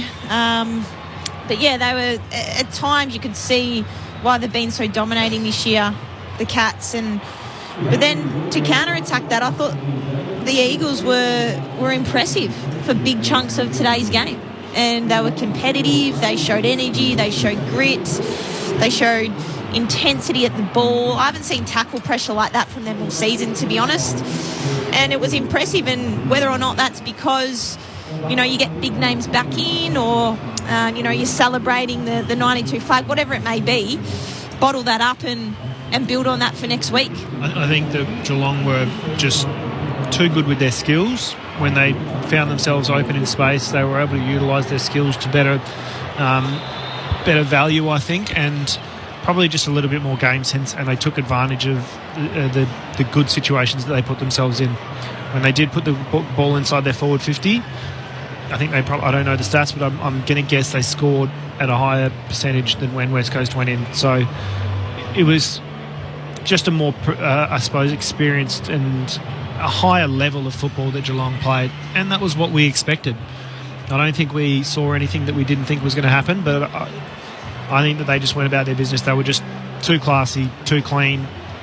Their inside balance to outside balance at contest was really, really evident as well. West Coast were trying really hard and burrowing in and trying to win that ball, but when Geelong were able to control the inside and feed it to the outside, they were able to be really productive with that ball. Oh, couldn't agree more. And again, there's lots of positives to take from West Coast, no doubt, and they'll build on that. But on the flip side, Geelong, they want to make the top four, and they've got to be able to put sides away when push comes to shove. And whether or not we call that put sides away by only winning by the 18, they got the 4 points on the road. They'd be happy with that win nonetheless. It is the one question out of it for the Cats. Their percentage going into the game, 127.6. Coming out of it, 127.7. They didn't get the percentage boost that so many other clubs have had by playing West Coast so far this season. We'll get the votes from you, Cara and Sharad, in just a moment, but Ben Cameron's got all the numbers in front of him. Ben? So Andrew Gaff led all comers on the ground with 27, Redden with 24, Guthrie 25, Atkins with 24, Selwood with 24. Overall, Geelong 345 disposals, West Coast 329. Contested possessions in the end, they were plus 16 Geelong. Clearances, they were plus 9. Inside 50s, 51 to 40 the way it finished as well. 14 marks to 7 inside 50. So the Eagles are now in the longest losing streak in the club's history. They've moved to have lost 9 consecutive games. They are now on the longest streak without a home win in their history. They've now been unable to taste success at home for 8 consecutive games.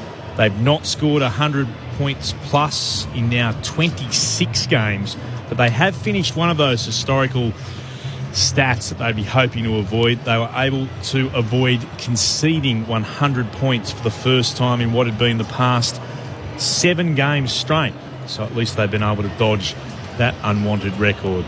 We'll go down to the Geelong rooms if we can in a moment for the club song, as a few interviews have been taken place downstairs, and we're very shortly about to, of course, take you across to the Giants and the Bulldogs at Giants Stadium. Brett Sprigg leading the team there. So let's have a little listen to the votes in the ABC Footballer of the Year, and also maybe the Christian Medal as we wait for the Cats to make their way downstairs. Before you do the votes, yes.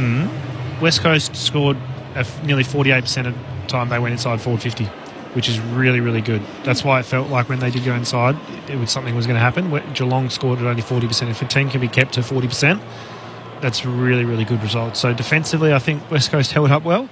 And offensively, they think they did well, which is why that feeling of, I suppose, something's going to happen was there. They just weren't able to get it in there enough. Yeah. All right, votes. I've given the 1 to Stengel. I thought early he was Igniter. Difference, and ended up with the 3 goals there. The 2, Barris was outstanding. The 18 disposals, he went at 89%, and he had the 10 marks. And I've given the 3 to Cam Guthrie, 25 disposals, 13 tackles, and almost 360 metres gained. Hang on for the Christian Medal votes. Let's go down into the Cats' rooms. Akash Fodadar is there as the Cats assemble. Yeah, Clint, they've just come in. They're just gathered in the circle. Mark Blitzars has the GoPro in his hand as well for this song, so they're pretty up and about after that tight win. Here they go. We are Geelong, the greatest team of all. Hey, we are Geelong. We're always on the ball. We play the game as it should be played. Hey, at home or far away. Our banners flying high. From north to south, and get in your heart. The most rousing rendition of the Geelong theme song, but nevertheless, 4 more points to them and they climb into the 4. 12-9-81. 18-point victors over the West Coast Eagles, 9-9-63. So we got the ABC votes, 3 to Cam Guthrie, 2 to Barris, 1 to Stengel. So the Christian medal votes 3 to Barris, the 2 and the 1, Cara? Yeah, I've gone the 2 with Luke Shuey. I thought early as captain he stood up inside and ended up with the 20 disposals, the 5 tackles, 5 clearances and 2 inside 50.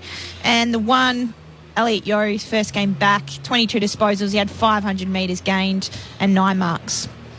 Final thoughts as we wrap things up from Perth Stadium. The Eagles, much, much better. The Cats, just too good. Too good, too skilled. They're another level above West Coast, quite clearly.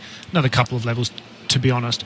But I was really, really encouraged from what I saw from West Coast. I think that they showed grit, determination, and I suppose a level of enthusiasm and daring that we haven't seen for so long this season. That's what I think supporters will be most impressed by. Which sets up an awesome Friday night game next Friday against the Bombers. Which I'm a Freo supporter, but I'm actually really excited for that game to see, again, what West Coast can build off tonight's game and what kind of Essendon we get next Friday night. Perfect lead-in for West Coast to come off that, having played a totally different brand of football that we're used to seeing from them, and go hit the training track again. They've had the bye, so they're not going to be...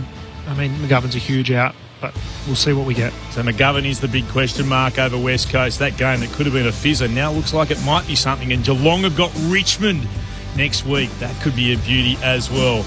Thanks very much for your company from Perth Stadium. The